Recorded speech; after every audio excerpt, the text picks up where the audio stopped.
in your life. Oh, we've got a good thing going. Mango's Caribbean Restaurant, 180 Auburn Avenue, right next to Royal Peacock In downtown Atlanta. For more info or directions, call 404-698-3992. Or log on to mangoscaribbeanrestaurant.com. For instant coupons, text MANGOS to 313131. Tell your mama hungry, papa hungry, brother hungry. Mango's Caribbean Restaurant. Authentic Caribbean cuisines.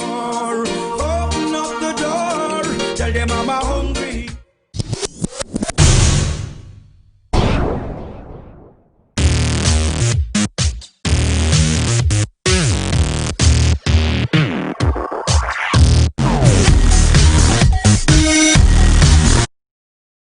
The Cuvée Group is a Florida-based marketing and training consulting firm.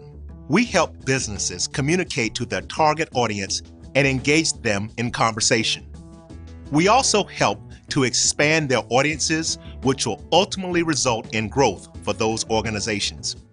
In addition to being a certified constant contact specialist, my colleagues and I are also certified in John Maxwell Leadership Principles. We use these proven principles to conduct workshops, training, and private coaching sessions for individuals and companies looking to take things to the next level.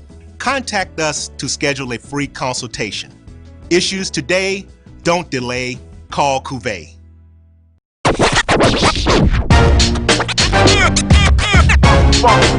It's like a loop machine. All around town, people trying to get down.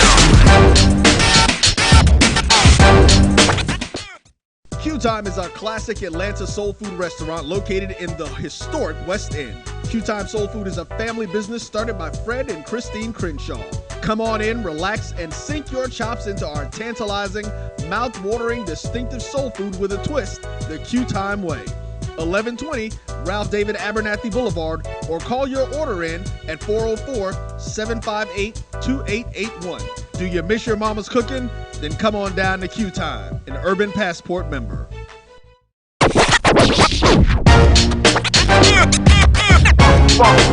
It's like a loop machine. All around town, people trying to get down. The Creole seasoning is a sodium-free and sugar-free blend that's versatile enough to put on anything. One of the first blends I developed more than 8 years ago, the Creole seasoning has an unmistakable aroma, a bold flavor, and a little heat for character. Every time I open one of these bottles, I hear trumpets and big band music.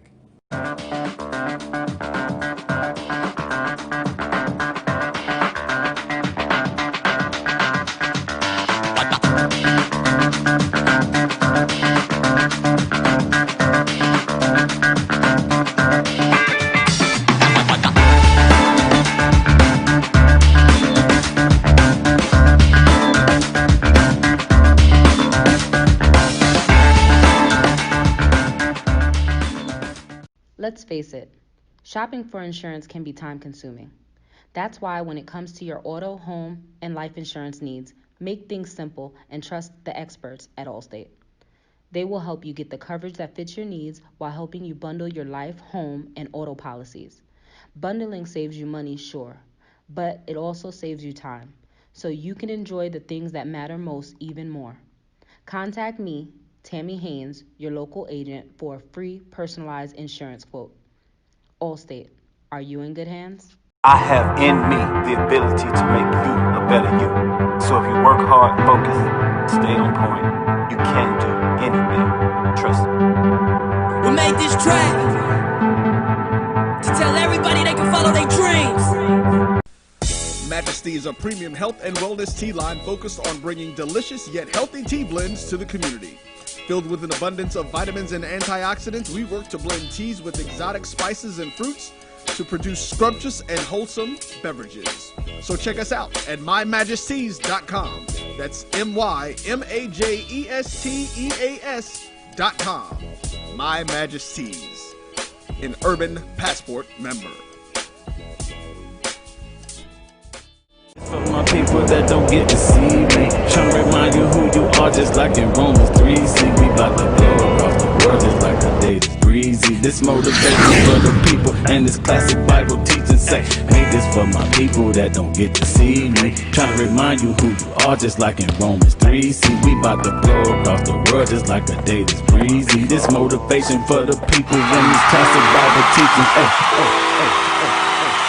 teaching. Motivation. It was a monumental game for A&M and Tampa. It was a monumental game. Somebody had to lose, and thank God it was them this time. We knew it was going to be a battle. Look at Jake Ave's record. 202 and 36, I think, some off-the-wall figures. And nobody would play him because they didn't want to take a chance of getting beat. But the truth of it is, over 46,000 tickets. Blacks were sitting in the east stands. Whites were sitting in the west stands. And the score wound up 34-28. The only thing we proved that we wasn't inferior, that we were not inferior, and we were not afraid. For one night, for 160 minutes, we was better than them.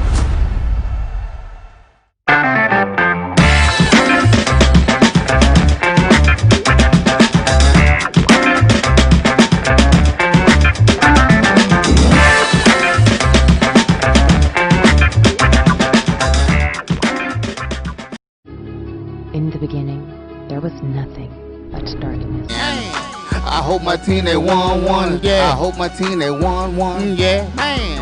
I hope my team they won, yeah. I hope my team they won, yeah. I tune into the HBCU Sports Lab to see if my team won or lost. If they lost, I'm quiet as a mouse. But if they won, keep tab. I'ma do the dab, yeah. Dr. Cavill, he know what he be talking about. Mike and Charles, they know what they be talking about. They compress the analytic data with the hip hop. If you know them like I know them, they gon' tell you if your team, if they won or lost, and who the ball. So listen to Professor, yes sir, and pay attention, cause he gon' teach a lesson. And you gon' learn today, you gon' learn today how your team they play, how they play, boy. You gon' learn today how your team they play, how they play, yeah. We represent that swag, that MEAC, and let me say, what's up to Tennessee, stay. You tune into the HBCU Sports Lab with Dr. Bill, Mike and Charles, and 19 times. Welcome to episode 75 of Inside the HBCU Sports Lab radio show and podcast, the show that is covering the sporting HBCU diaspora, i.e. all things HBCU sports for the institutions, large and small, from NAIA to NCAA Division I, FCS to Division II. We share insights on the information on HBCU sports culture, HBCU athletic aesthetics to facilitate the story of HBCU athletic programs, and the business of HBCU sports. I'm your host, Dr. Kenyatta Cavill, along with my co-host, Mike Washington, Charles Bishop. We are filming from our home studios and sending a signal at the top of the hour to KCOH 1230 AM studios with the Texas Radio Hall of Famer Ralph Cooper and the beautiful home of Texas Southern University in Houston, Texas. Man, that's a mouthful. What we doing? Well, you said a whole lot with that. Yeah. Gentlemen, it's good to see you all this week, in spite of everything going on, including COVID-19. Some people will say the second pandemic that is going on in terms of racism across the country in different frameworks. But we're here. It looks like you all are doing well. I see my colleague, Professor Bishop, as many say these days. He has Professor Mike Washington back there on the camera, JSU helmet in the background. I mean, he's looking sharp. Book. I see you got a book or two back there. Okay. Yeah, I got a book or two. I got an original 1972 Jackson State program. So. Wow. When did you, before we get in all of that, excuse me, Mike, for a minute. You know how I do with this. I get a little excited. How did you come across that? You know, I mean, that wasn't there before, so I've noticed it. Give us a little backstory while you're holding out on your good buddies here. We're going to demote you and take away your professor status if you don't quickly share. Well, you know, a little exhaustive research in terms of looking for some HBCU memorabilia, and I came across, especially looking for some Jackson State memorabilia, and among my own archives, I was just kind of looking across the world, if you will, via the net, looking for some more HBCU memorabilia, and lo and behold, I came across this 1972 game day program that has Walter Payton on the cover. And lo and behold, guess who they're playing? The Prairie View A&M Panthers. So I saw that. I saw that. Okay, so I don't even want to know what the score was. Well, that was back then. Prairie View was playing some ball back then, so it's probably a competitive game as we've kind of taken our up and flows, as you know more than anybody, Mike. But with that, since you broke it down, the framing of it that way, we're gonna bring back your title, Professor Bishop. Okay, I'll take that. Thank you. So with everybody's own seriousness, so we have great colleagues, Charles Bishop and Mike Washington. I'm going to shift to Mike Washington. Outside of the announcement, because we'll get a chance to really dig into it, because our first guest of the show, and really the big guest of the show today, we'll be sharing with some potential guests we'll have in some upcoming weeks a little later on. But we will have none other than Dr. Charles McCullen, the commissioner of the SWAC. So outside of the announcement of the SWAC, which is going to be the reason that we've actually are going to provide you with 2 full hours of HBCU sports news today, and a little more than that, because you know how we end the show with Rob Calloway with the HBCU sports report, and he will be back on the air today. What news outside of that, if any, do you have for us, Mike Washington? We'll start with you. Any big-time news we need to consider? Yeah, big-time hire at Texas College. My dog, I say he's my dog because, as you know, I am a big-time Cowboys fan, has been raised that way. My folks I'm one generation from being raised in the East Texas, born in San Antonio, but Texas College named that former Dallas Cowboys player, defensive end Greg Ellis as the Steers' new head coach. An intriguing move, but definitely he brings a wealth of experience as both a player and a coach. He played for the Cowboys for 12 years. He also had a couple of stints with the Raiders. So his leadership extends beyond the field, and this comes to us not only from social media, but from HBCU Game Day. Got to give them and social media some love. As my sources, I also have relatives that live in Tyler that went to Texas College as well. They also text me as well, so I got to give them some love as well. They'll be listening in. But his leadership also goes as CEO of Play Now Enterprise, which is kind of a multimedia company. But it's a very exciting move because you have a big name coming to Texas College in that East Texas region.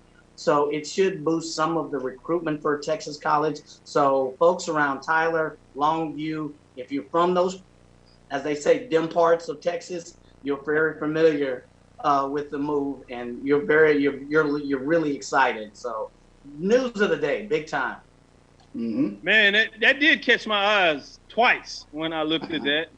And while you're still a big-time Dallas Cowboys fan, I have shuffled that to the side because of everything that's going on. I'm not a fan of the NFL, so I guess I'm a post-addict Cowboy fan.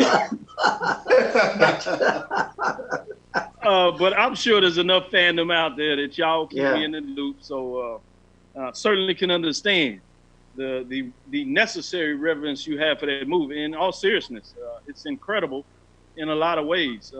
And I'm always preaching innovation from a business perspective. And while there's some things about this that are obviously different, it would be a challenge for me not to recognize that part of it and say, this is innovative, this is different. And if you can't do it on one side and you continue to do the same things, maybe it is time for you to be more innovative in your approach. So from that standpoint, I'm going to say it's what I've said about all these hires. It's an opportunity and waiting, and we'll have to judge it by everything that takes place. So I do give kudos for Texas College and stepping outside of the normality when it comes to coaching hires. So it'll be interesting for that. Before I go back to Mike, if you would, I want to give out to some of the folks that have found their way to the show. Appreciate you all joining. I know that we didn't get the information out that we were having a 2-hour segment, but you all find a way to bring it to us. We have Donna G. Glover, as many people know her. Franklin Nelson, fraternity brother there, giving it. Jay Mack, representing Morgan State in Atlanta. Big-time photographer that has traveled literally around the world. Everything. Jimmy Wilson, big-time Prairie View A&M Booster Club member. I see somebody sent Doc a hat. Yes, I'm announce that after Charles does his thing and give proper due. I have a shirt to go with it. Excited about that. Michael Lee, big-time Southern and SWAC. Big-time Southern booster, even bigger time SWAC follower in a lot of ways. He says, what's up? Diane Weber, the one and only Texas Southern University big-time booster out there, bringing it, representing the women extremely, extremely well in all that she does in terms of a big-time fan. Anthony Johnson is out here, continues to give love and get it done in a lot of ways. So just wanted to give out some of those folks that continue to make us. Our partner on the media side, A.D. Drew, is checking us out. Hopefully you got a chance to look at their show earlier today that we taped yesterday. Man, we really went into some big time news. We're gonna see if we can broach on some of the subject as I believe we had a great show. So if you haven't caught that, go check out Brian and AD, Sports Rap, as they bring it like none other, as they're intimately involved in regards to bringing you HBCU sports love, part of that BCSN family that we recently joined. George Atterbury, Ricky Dorsey are some names that have chimed in. Nelson has come in here talking about Steer Nation. Yes, sir. We give it all some love out here big time as people are chiming in. We talk about all the sports. Obviously, we're right here in SWAC country, and so we lean a little bit in that direction. But without further ado, as I've taken up quite a bit of time there, Charles, do you have some more news outside of, again, the SWAC announcement that you want to share? Sure. Let's take a look at some news happening in HBCU women's basketball. Coppin State, they named Laura Harper, former WNBA player, as their new head women's basketball coach. So since the conclusion of her playing career, she's worked as an assistant coach at 4 NCAA Division I institutions, as well as a season as the head coach at one of the top college preparatory schools. And that comes to us from Anidam, the guys over there at Anidam. And then some more news around women's college basketball. Jackson State, their head women's basketball coach, Tamika Reed, she signed a 4-year extension to be the head, continue to be the head of Jackson State women's program. She did a bang-up job this past year. The Lady Tigers, they won the 2019 SWAC regular season championship. They were the #1 seed going into the 2020 SWAC tournament before it was canceled. So she's, this is a statement from AD Ashley Robinson, Coach Reed. She's done a tremendous job in terms of elevating the program in 2 short years. She led the program into its first SWAC regular season championship in over 10 years. So kudos to both of those young ladies in terms of Laura Harper getting the job and Tamika Reed with the extension for Jackson State. Yes, indeed. Nice point. Way to get that in there, Professor Bishop. Way to sneak that in there. No, but a 4-year extension is nothing to laugh at. I mean, that's a big-time move and a nice commitment. I believe she deserves it in terms of what she was able to do. That was in her second year that she was able to do that. So that's big time. Basketball got another year extension. So certainly solid in terms of what's going on in the world of Jackson. And my understanding that you had an interview with the VP of Athletics at Jackson State University. Tell everybody where they can get that information. Sure thing. You can check out that interview with AD Ashley Robinson on the 1400 Club podcast. You can see it on all of your social media accounts, Spotify definitively, where you can take a look at. We are at 51 episodes now, so we had a huge podcast that's celebrating the first 50 episodes. But go check it out. You can find it on Spotify. Congratulations on that, CB. Congratulations. Yeah, good job. 50 plus episodes, no joke. Mike is over there. I'm pushing and nudging him with Joe Clay. In regards to them considering and doing something podcast for Prairie View A&M athletics. So that'd be interesting. There's no longer a consideration. I've been talking to Joe, rolling, and I know they'll probably be listening. There's no longer consideration. Oh, I like that. Breaking news right here, right here. We touched a little bit. Okay. It is now an official admission. That's what I'm talking about. That's what's up. Let's grow the space. Let's grow this. We got information to get out there. Let's get it to the people. I did want to make sure that represent those Alabama A&M Bulldogs. Last week I had the shirt. I did share that Coach Stevens, women's soccer coach. And obviously we have big-time Alabama A&M Bulldog fans following us, so we want to make sure we gave some love for them as I got the shirt last week. Also, George Atterbury is repping Howard U, former Bison Express executive board member and MEAC fan. Yes, sir. We give much MEAC fan love over here. Come on over here and join the fun. As we going to give you much love, Howard. We had your AD on last couple of weeks. You probably heard it. If not, you can go back in the archives. Go to YouTube. At hbcusports.com, inside the HBCU Sports Lab. Go ahead and check it out. You can also follow us on Twitter at inside the HBCU Sports Lab as well. Following me at Dr. Kenyatta Cavill, that's DrKenyattaCavil on all the social media platforms, or at least Twitter, Facebook, as well as Instagram, just to give you some updates there.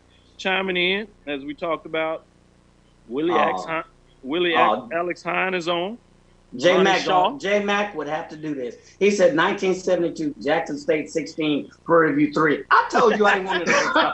I didn't want to know. I knew that. J-Mac, I knew that. He is a photographer, so he's a historian as well. That's what pictures do. They set a pictorial framework of history, and I guess he made sure he's going to tell you back if you ain't careful. He took the picture. Yeah, I did not want to know the score. George said he wants your book. He think he going to Amazon and we'll support in terms of inside the HBCU Sports Lab. I appreciate that, George. We certainly putting in the work, so all the support is definitely appreciated in so many different ways. With that, before we get into this interview, this is BSU, Bowie State Bulldogs, Cap. Many of y'all recognize the Bulldogs out there. Bulldogs. And so I told y'all, if you send me the gear, I will represent. And so, Coach. Oh, man. Wow. Let's represent Bulldogs. I got the cap. I got pom-tom that I went ahead and pulled up, as you see. Oh, you got a Bowie State pom-pom? Really? Yeah. It's black and gold, so it fits the schematic up here. I don't care, but it's a Bowie State pom-pom. Man, you share the love, Doc. You are cold-blooded, brother. and I'd be remiss if that is from Coach Antoine Swoole. He brought a SWAC championship to Prairie View when he was coaching cornerbacks here under Coach Henry Frazier III. Yep.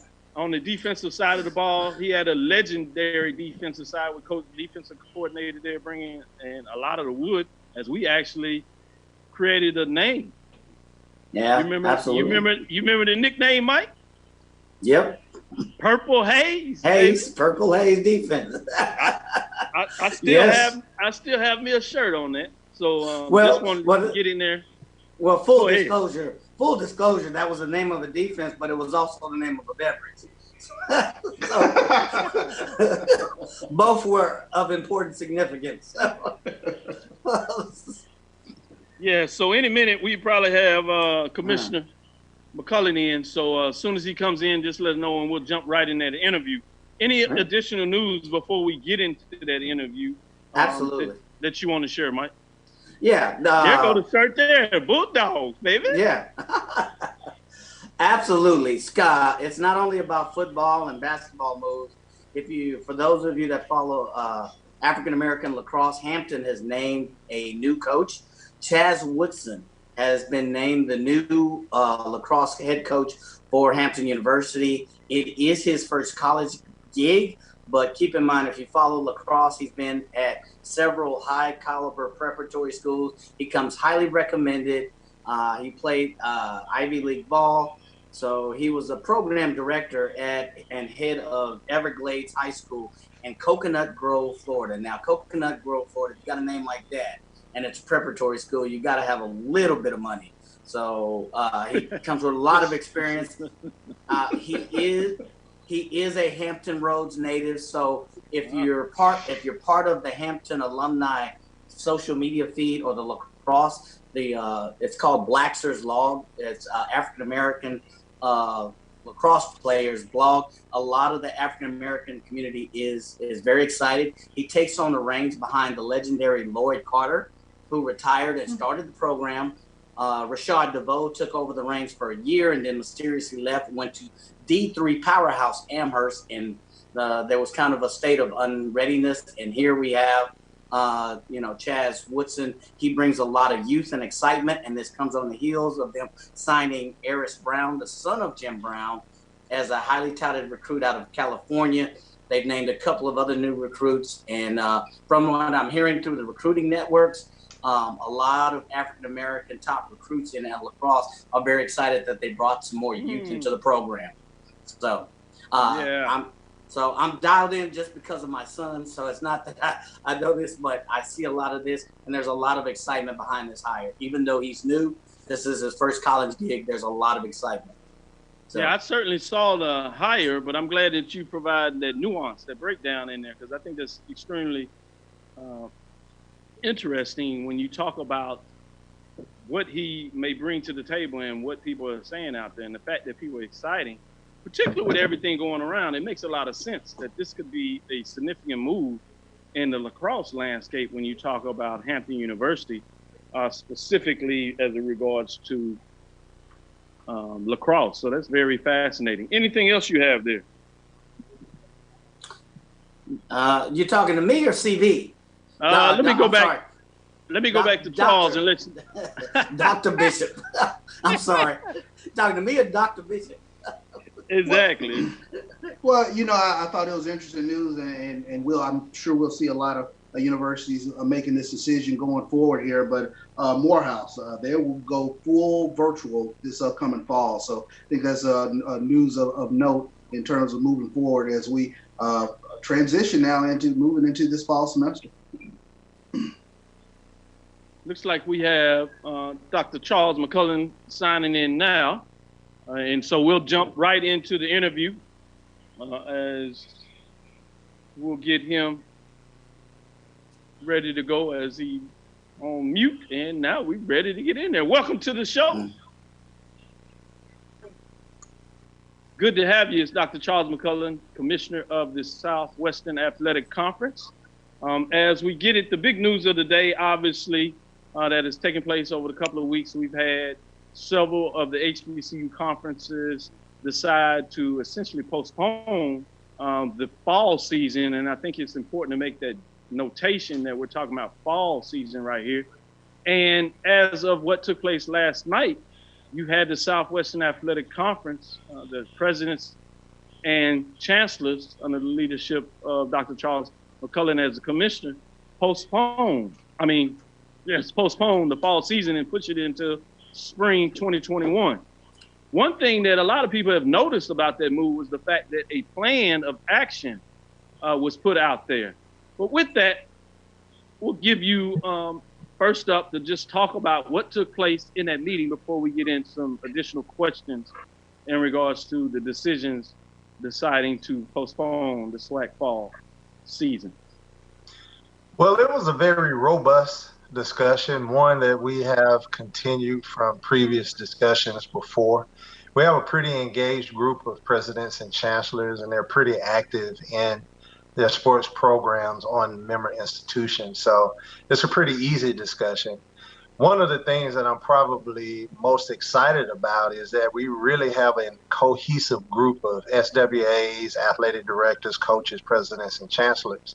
So as we have these discussions, the majority of them will start in the individual specific sport, and it works its way up through the process. So by the time it gets to the president, we can tell them, hey, the coaches have chimed in, the SWAs have chimed in, the ADs have chimed in, and this is the direction that we would like to go. And then they put their input on, we make those adjustments, and we're able to push it out. And ultimately, that's what the conversation was on yesterday. There was a preliminary report that put out that said it was imminent that we were going to cancel the season. That report was 100% inaccurate. I actually got beat up a little bit by refuting that report, and it came out when I was actually on a call, and they said, hey, what about this? And, my response was, this isn't accurate. And, it wasn't accurate for a number of reasons. One, the presidents and chancellors had not gotten an opportunity to meet. Two, there was never an imminent decision, although we could kind of read the tea leaves and understand we were headed down a road that was going to be difficult to play. But that's not just the Southwestern Athletic Conference, that's the entire nation. If you had to read the tea leaves to say whether or not Houston is going to have to shut down or reopen, I think you could look at the numbers and tell the direction that you're going, that, hey, probably going to have to wear a mask, and we're probably going to have to sit down somewhere. This thing is going to take us all out. So that same process went into what we were trying to do. And furthermore, and again, I know you didn't ask this question. When people jump out and do those types of things, I don't think they realize that livelihoods are at stake. Presidents are trying to make decisions on whether or not they're going to keep, people employed, not employed.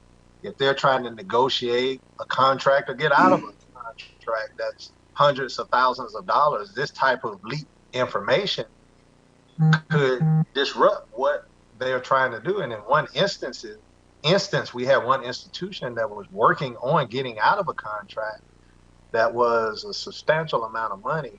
That leaked information could have cost them not to be able to do that. Consequently, they would have had to lay people off. So this is a real life matter. So these are the type of conversations that are going on in the back room. And ultimately, we all agree the health and safety of our student athletes and all constituents involved would continue to be our number one priority, and that we needed a path forward. We worked diligently over the weekend. Chairman A.D. Ashley Robinson started the plan, and he worked with the athletic directors to get everything solidified and agreed upon. We presented it. It was approved. And here we are next day doing interviews with Dr. Kenyatta Cavill. I like that. And I see that. Why did you have to say that? Really, you just blew his head.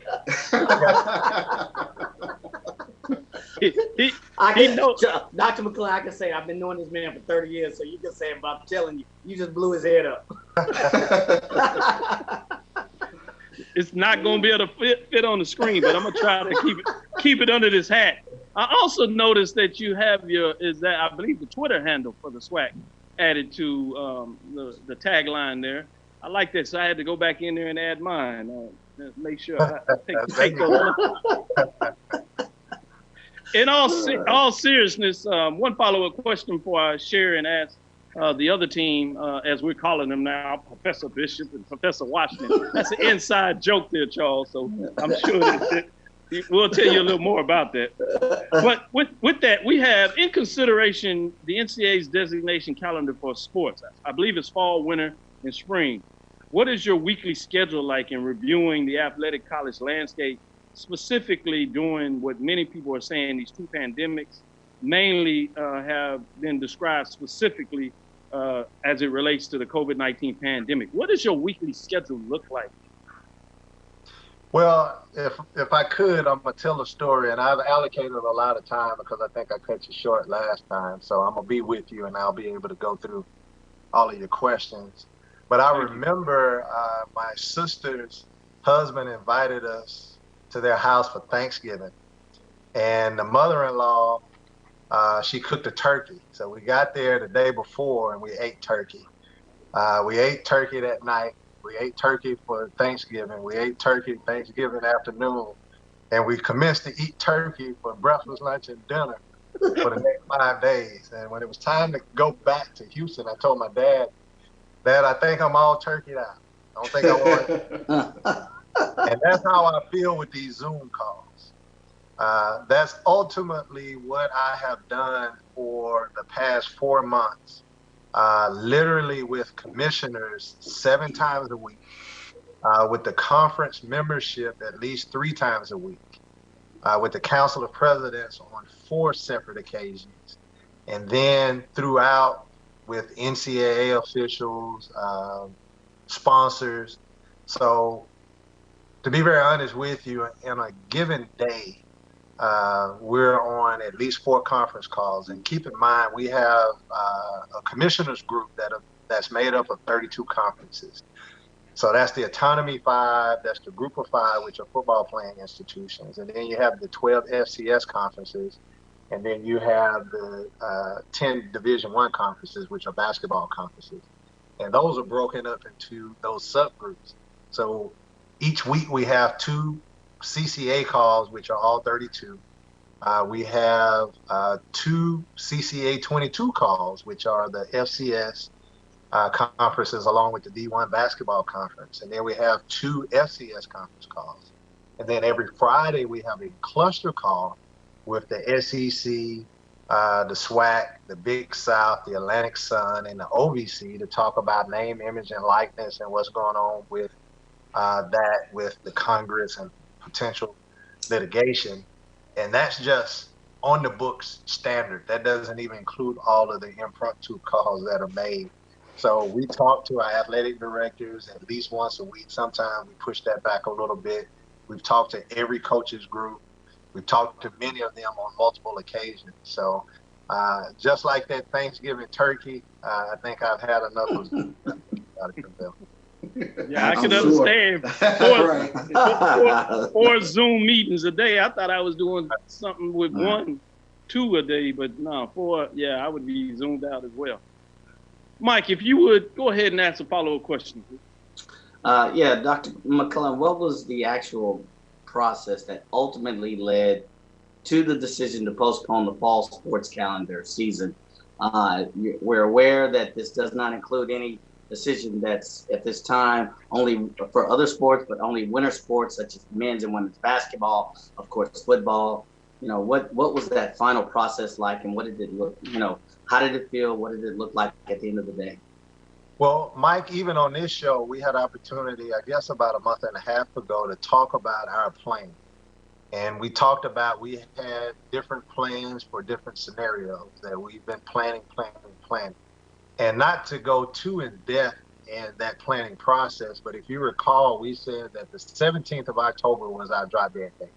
If we could not play football by the 17th of October, then we did not see a path forward, and we felt like we needed to move it to the spring. Well, if you look at October 17th and you start to back October 17th up, it meant that we would have had to have an 8-week acclimatization period. Our football players have not played football in over a year now. So we needed that time for them to be able to come in and have strength and conditioning. So if you take October 17th and you go 4 weeks back, let's just say for mathematical purposes, you're in September. And then you go 30 days back from that, you're in August, right? So you're in mid-August before, at the minimum, that you need to bring your student athletes in. We're the 20th of July. It did not take a genius for us to figure out that it was going to be next to impossible for us to safely bring our student athletes in on August. Now, our original plan was to wait until the 30th of July to be able to figure that out. There were some things that happened, but with the COVID numbers being where they are, going in a direction and listening to all of the health experts, we're still in the first wave. We haven't even begun to see the second wave. Houston is out of beds. Alabama was out of beds. Some of those beds are freed up. There's record number of coronavirus being tested and confirmed every day. We've had record number every day for at least the last 8 days, and we're still just getting the 4th of July. Testing is becoming an issue. And even with testing, the amount of time that it takes for the test to come back is not reliable because you're talking 7 days. We've even heard 14 days. So the trend was, even if we waited to the end of July, it's going to be next to impossible for us to meet that mid-August date of bringing our student athletes in to be able to get just to a shortened season for October. It just wasn't enough time. So for us, it made enough sense to say, hey, again, let's not try to fit a square peg in a round hole. Let's realize it is what it is. We've given it a good shot. Let's move it to the spring. And I would say the last thing, Mike, we did take some criticism. And, you know, I hear criticism, but I'm not oblivious to listening to what's out there about, the CIAA, they made their decision, the SIAC made their decision, and NEAC made their decision. And what I have said to that is all three of those leagues had to make decisions that was best for their leagues.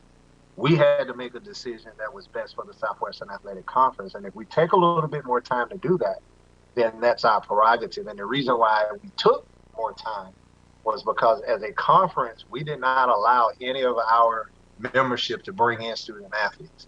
So there was nobody on campus. There was nobody having to be tested and isolated. We pushed those report dates back. We pushed all report dates back. So we had the luxury of being able to see what's going to happen, look at all of the things that were involved, and being able to shut it down without having to put people in harm's way. So we felt like we did take more time, but we had more time to take because of the decisions that we made earlier on. Thank you. With that follow-up, just give you some comments. As you talk about blowing up my head, Mike Washington, we might just do the same for Charles. B Suave Live says, awesome commissioner. Jeffrey Rumlin of FAMU, proud that FAMU is coming to the SWAC with the commissioner at the helm. Great plan in the midst of a pandemic. So your head can get big as well, too. Yeah, Charles, he's getting big, too. So, yeah, make sure you share him the same love you showed me. He was there at Prairie View with us too, so you can do that. Charles, with that, since he is from Mississippi with you as well, since you can get in on some of this too, why don't you follow up with a question? I think y'all went to the same high school. In fact, is that definitely the same junior high? Yeah. Okay. He's not a Charger, so don't make that mistake. I knew it. There we go. Same junior high. Is it still there? I mean, it is. I wanted to ask this question, and it was kind of a follow-up on what Mike was asking, but in terms of the plan moving forward, how did you all get to the sort of the optimal number of games for football that'll be played in the spring, especially when looking, I guess, at the potential of games in the spring and the fall, kind of the health of the student athlete moving forward, especially with a sport like football? Well, I think that's an excellent question, and to be extremely honest with you, I'm not quite sure we are at that point or we are at the optimal. We might have too many and we might have too few. We don't know. The thought process, though, Charles, was to try to overlay our fall football schedule on what was already an existing spring practice football schedule. So we know that in the spring we have 15 practice days. If you're like the coaches that I've had to deal with, you can do that over the course of 6 or 7 weeks. I don't know the exact time frame, but my coaches, they would start on day one and they would finish with that spring football game on the last day. And every Saturday there was a spring football game. And we tried to use that as a basis because it was a concern about bringing in student athletes, playing football in the spring, and then turning around and having to get ready for fall. So what we tried to do was condense it. There was some data out there that suggested, how long we felt the season should be, how long it takes the body to recover, all of the things that needed to go into consideration to make sure that we don't put the student athlete in additional harm. So we're trying to save you from COVID-19, but we don't want you to blow your knees out or your ankles out as well because we're putting too much pressure on you. So we took all of that into consideration and we tried to lay it over that existing spring practice that the NCAA allows you to have, realizing that additional legislation would have to be enacted for us to play a fall sport. But that was the reason why we had that 6 week. And if you dive further, and we're planning on putting this schedule out hopefully within the next couple of weeks, but if you dive further, there are 2 bye weeks in there. There's another bye week that everybody takes off for a basketball tournament. So, and then there's a bye week, which you could either have that 7th game or not, that we'll have our championship game on the 30th of April, and you'll have a week bye before that championship game. But if you chose to play another game, you have that option to do so. So there's rest that's put within this schedule. It gives you 6 games that you can play for in your Division II outside of your division, and it even leaves you an opportunity to have a week or 2 off if you choose to. So we wanted to have deliberate intentions in making sure that, again, health and safety of student athletes. And again, if you ask me, is this optimal? I probably would say no. People will say, you know, are you putting stress on the students and moving it to the spring? Probably yes, more than what was in the fall. But again, you know, we do take into consideration they're young, they're vibrant. What goes on in spring from a football perspective, we felt we could overlay and have some of those same mechanisms in place from, you know, a health and safety standpoint, from a standpoint of human resources, making sure that we have the requisite amount of people to be able to cover all of these sports. And I know, again, I have a tendency to answer questions you didn't ask, but I'm going to go on and answer this question. You know, we have enough sense not to have a football game, a basketball game, a baseball game, a volleyball game, and a soccer game all on the same day. I know you didn't ask that question, but let me go on and put that answer out there. Sure. I'm glad you do that, because some people will say that, you know, it's foolishness in regards to having, you know, spring football. And maybe some of that is in consideration of having that much going on, or in tops of the COVID-19 pandemic. And this is based on the trajectory of what is looking like with positive tests, whether there's a vaccine, you know, penicillin going on, whether there's the update in regards to a decrease in the hospitalization rates, obviously, most importantly, the death rates. It's all contingent of those things. But a part of this is also from what I would call a cultural perspective. So to follow up on Charles's question, and that's Charles Bishop there to you, Dr. McCullen, is with the playing SWAC football in the spring of 2021, it is anticipated that it would would it include what I call the sporting HBCU diaspora. And what I mean by that, for those that are not used to that nomenclature, we're talking about the HBCU sports culture, which includes the classic games, HBCU marching sports, which obviously includes the band, and the HBCU athletic aesthetics, which is essentially all things, fans, tailgating, spring homecomings, maybe spring fest that some people have. Are all those a part of what would be included in this season, if it's possible that we play it? Oh, absolutely. And I think that's the idea.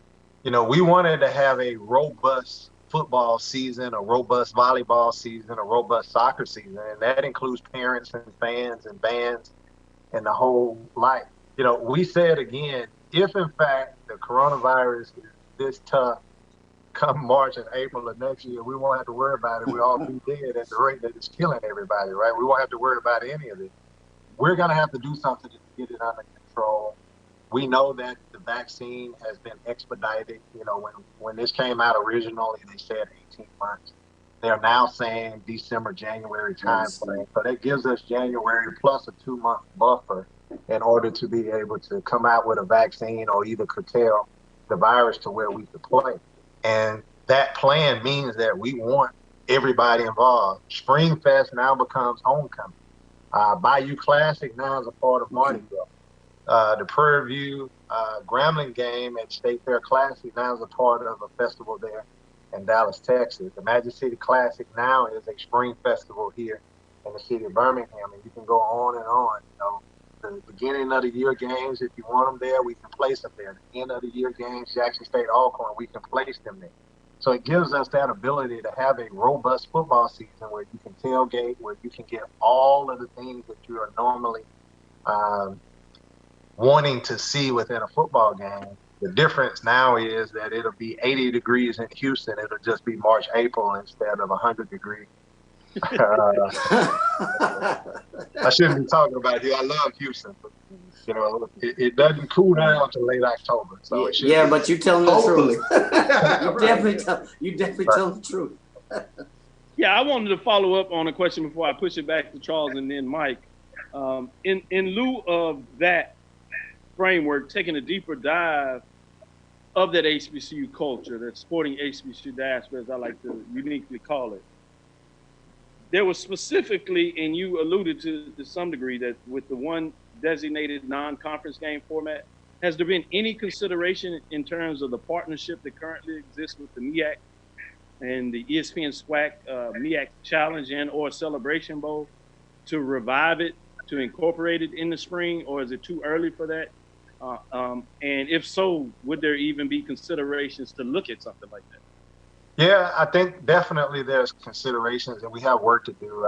I've yet to have an opportunity to reach out to Commissioner Thomas. This has been a whirlwind ever since we announced. I did have a brief conversation with the members of ESPN, but not necessarily about the revival of the Celebration Bowl of the MEAC SWAC Challenge.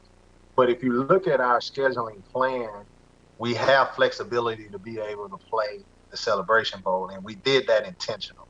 So when you start talking about some of the bye weeks, we wanted flexibility. So if we needed to move our championship game up a week, we have the flexibility to do that, to be able to play a Celebration Bowl. But keep in mind, the SWAC and the MEAC are the only two FCS institutions that do not play in the FCS playoffs. So some people say, well, how are you so bold to put your plan out? Well, I'm not bound by the same things that other FCS conferences. If they have no championship segment, then they really don't have anything to play for. We have a SWAC championship game. So I'm not quite sure what the plans are in the MEAC because they don't have a championship game. So if they don't have the Celebration Bowl to play, will they play? I don't know the answer to that question. My assumption is that they're going to want to play, but we were in a much different position than any other FCS conference in the nation. So we wanted to solidify what we were doing, but at the same time leave flexibility in case we could revive the Celebration Bowl, just in case the MEAC does want to be able to have some synergy with what we're doing. But again, we don't know if that matches up. We don't know if we will even have that ability through Disney and ESPN, but we just wanted to program and plan. As we say, we have to plan for everything. That was one of the things that we did plan for. Sure. Certainly, and as we incorporating some of these questions, I'm passing it back to Charles. Some of these questions are incorporated with some of the things that's going on with the live feed. So we're trying to make sure that we make it interactive. Yeah. With the questions that are coming in with our fans, you know, we have our basic framework of questions, but in those we're intermingling those questions as well. So thank you for your consideration there, Charles. I love it. I would much like to have fans to ask questions. So I'm here and no holds barred. Whatever you want to know, please ask. Sure. Certainly. With that, Charles, go ahead and follow up. Sure. When you take a look at the decision on fall sports, has there been an opportunity to explore the current television broadcasting agreement as it relates to the fall sports, including football, women's soccer, and volleyball?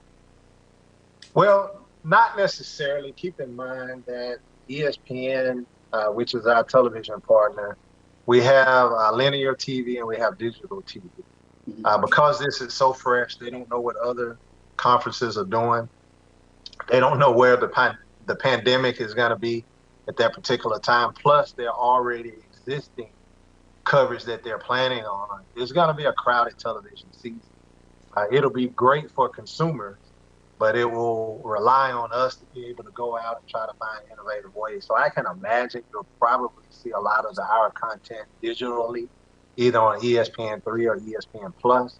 But I do feel pretty confident that we will be able to get some of our games on linear television where you can turn in, dial in. But, the one thing that I like about technology, ESPN3 is just the same as ESPN2 or regular ESPN, with your high definition and good internet. So we want to expand it.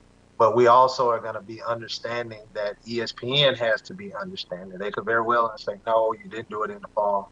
But we fully anticipate them to embrace, and which they've already said they understood and they embraced the move. And they're going to do everything that they can, to really show SWAC football and SWAC athletics in the spring. Sure. Thank you for that. If you would, Mike, go ahead. Yeah, Dr. McClellan, I think, before we stated that, certain decisions you've made have put the SWAC in a great position financially and from a budget standpoint, but there's always questions asked regarding, revenue specific sports, football, basketball. There's a broader context. You got to consider expense side. You got to look at budget increases. And with the latest announcements and the economic dispositions relative to any other FCS conference, where do you see the SWAC stands right now, considering the landscape, considering SWAC expansion of FAMU and BCU, and now postponing things off to the spring? Where do you see the SWAC is presently? Or can you give us the feeling? Yeah, if I could use one of those 1991, 92, 93 previews jargon, we're blowing up, baby. FAMU and Bethune-Cookman has re-energized our efforts from a standpoint of sponsorship. I think this decision is going to kind of slow it down some, but we still have seen a high propensity for our sponsors to want to come join us because they can see the future. We'll have COVID-19 clauses, so we're still signing deals, knowing that if we don't have fall sports, we'll push it to the spring, and if we have to push it back, we'll push it back. But we want them to be a part of what we have going on here within the Southwestern Athletic Conference. When you're talking about overall fan base, our fans are already been, the best fans in college football, clearly the best fans in FCS when it starts to come down to just sheer numbers. But you're bringing in Bethune-Cookman, you're bringing in Florida A&M, and I think one of the telltale signs that I saw today that probably surprised me more than anything, we put out a plan that we felt was best for our student athletes. We put out a plan that we felt was best for our conference. For it to get picked up nationally and talked about nationally, and for me to see an article here in the Alabama newspaper to say SWAC got it right, SEC needs to follow SWAC, I think that really goes to show how far we've come in such a short period of time. And you say me, I cannot take the credit. There are a lot of smart people, people such as you three, that talk about what we're doing to get the word out and the message out. But I can say quite clearly, our athletic directors, our presidents and chancellors, our SWAs, our coaches, our equipment managers, our trainers, everybody is on one accord. And when you have everybody moving in one direction with the same goal in hand, it makes it a lot easier for you to get to where you want to go. And that's what we are experiencing right now. We are experiencing a re-energized part of something that is hard for me to even capture or explain, but it's there. It's that it factor that we have right now. And it seems like even in the midst of this pandemic, we've been able to do some things to push our program and our brand forward. And I just want to continue to ride the wave because there are a lot of smart people behind this wave, and I just want to honor them and do right by them. Yeah. Thank you. And if you'll allow me, I know I did say you, but definitely the leadership team. I don't want to blow your head up too much, but definitely the leadership team with the SWAC has made some decisions that have put the organization in a great place. So I don't want to. I joke around, but I don't want to, short side them as well. If you'll allow me. No problem. We appreciate it. And we didn't take it as a slight. I just know when I get back into the office and I take credit for all that, I'm gonna save myself some good. I like that. With all joking aside, I feel like that sometimes with my co-host. You understand what I'm talking about? See, Doc, that's humility right there. Man. How about that?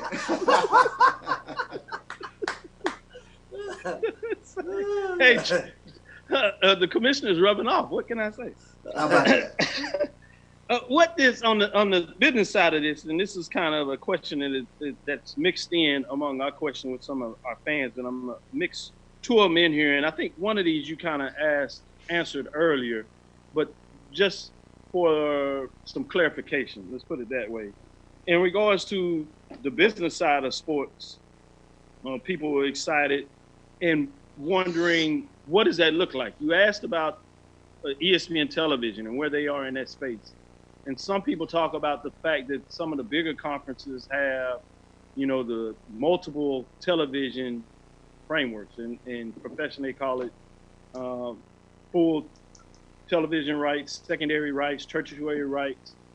When you go back to the table to negotiate the television deal with ESPN, and I think you answered this before, even once on this, but for those that are interested, what does that mean in regards to looking at other television companies or tiering your television framework in that nature? How does that look in regards to that? And the second part of that is, I think you answered the question in regards that you're not going to stack all these sports on one weekend, multiple levels. And I'm not sure people are really clear about the designation of how different it is from HBCUs potentially at the NAIA level, Division II level, or even at the FCS level, and vice versa, that many of the conferences that I know in the SWAC have more than one trainer, more than one doctor. The ability to contract out doctors is something that seems that people are not familiar with in that space. Can you provide some more context to that, since people are still concerned about that we're not going to be able to stack all of this on top of each other, and somehow we don't have the logistical capability to get this done? And maybe I'm reading a little too much into that. That's part of it, but please answer that. All right. Well, I think you answered it for me. We're not stupid. So we understand, that we can't schedule these sports and not have adequate, trainers and equipment managers and doctors and things of that nature. I go back to my days at Texas Southern University. You saw Doc Harvey run out on the field. You saw Doc Andrews run out on the field. But before them, in the middle of them and behind them were a team of doctors that ran out on the field, right? So when you start talking about what we have at our disposal, a lot of people don't know this. Our doctors physically was at every basketball game. Our doctors physically were at every football game. We had student trainers, yes, at some of our ancillary events, but every member institution had what we call an emergency action plan. It's mandated by the NCAA, and it talks about having adequate coverage, and based upon that coverage, what is your next plan? How far are you from an EMS station? How far are you from a hospital? How quickly does it take for 911 to come? Who do you have that's over that? And in the city of Houston, it's probably a little easier than, let's say, at Alcorn State or Mississippi Valley State. But there are qualified, certified trainers that you can, I want to use the right word, that you can contract out as independent contractors to come work your games. And most people don't know we're doing that already. But then you add on top of the amount of money that you're going to have to spend to have fall football with testing and isolation and all of that. I won't go through all of the things because we've covered it. That money now shifts to the spring to be able to free up some of the resources that you need in order to put these games on. Yes. How many SIDs do you have? Who knows how to run stats? Do you have multiple stats people? Well, we have time to train. We have time to schedule. We have time to do all of the things to put these pieces together. And that's why I said, we're not idiots. We're not going to put 8 games on one day and said, okay, spring on top of fall, on top of winter, on top of spring. We're not going to do that. We have enough wherewithal to be able to schedule. We have enough wherewithal to be able to get the requisite help that each individual institution needs. Now, does that mean we're going to have everything that we need? No, because we don't have it now. But what that does mean is we're going to be able to get the job done, and we're going to be able to do it with quality, because we're synonymous with doing more with less. When you say Southwestern Athletic Conference, when you say HBCUs, what reads after that in the dictionary is doing more with less. So we know how to do that, and we will continue to do so. Thank you. I'm thrown off. I see you talking on the screen back behind Charles, and then it keeps coming back. I think you asking me a question, but that's just your meme in the background.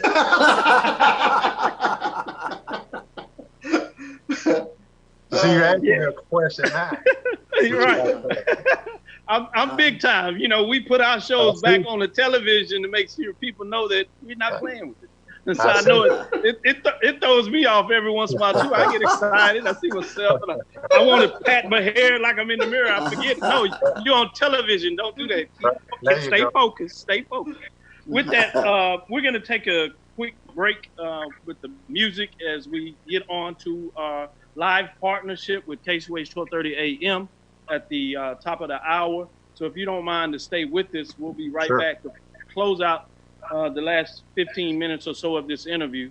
And so we're going to take a quick break, about 60 seconds, and we'll be ready to get right back into the conversation as we get going, joining with the legendary Hall of Famer, Rob Cooper, bringing us on. It's for the culture. Start your week the HBCU way. Get the latest updates from your HBCU sports news of the week with your host, Dr. Cavill, Mike, and Charles. On Dr. Cavill's Inside the HBCU Sports Lab radio show with Mike Washington and Charles Bishop. Every Tuesday from 6 to 7 p.m. Central on KCOH 1230 AM, Facebook Live, and as a podcast on streaming platforms such as Apple Podcasts, Spreaker, Spotify, Google Podcasts, and Podcast App. Thank you with our great production engineer in the background, Roy Evans. And as we transition and continue to seriously to get better with that, Charles, as I told you, I felt the concern you have about making sure that you empower folks on your team. And so the running joke around here is I had my own promo that talked about me as the dean of HBCU sports. Everybody was excited about that. And truthfully, Professor Bishop, as we call him now, Professor Washington, they were excited for me as well. But they were wondering that they were part of this newscast as well, this podcast, this show, and why they couldn't get a promo. So Rob Calloway promised to do that, and he has been promising for a while, and he did it. And we've been trying to get it up in the air. We actually got the recording. He delivered a couple of weeks ago, and I kept promising Mike Washington, Charles Bishop, that they were having it. They's like, yeah, right. We haven't seen anything. So you were in the middle of the surprise. So just giving you some updates on what's going on. Thank you, Dr. Bill. Sounds good. With this, as we follow up and look at back into the conference, so many people are big in regards to football. As FAMU and Bethune-Cookman is, at this time do not have women's soccer. They do have volleyball. Based on what takes place in the MEAC, and I know this is a multi-level tier question and maybe frankly challenged to offer, but is there going to be any consideration in regards to potentially that non-conference game being set up to be able to play FAMU or Bethune-Cookman as you incorporate them into the SWAC? Or does that July 1st date prohibit that taking place in regards to looking at fall sport?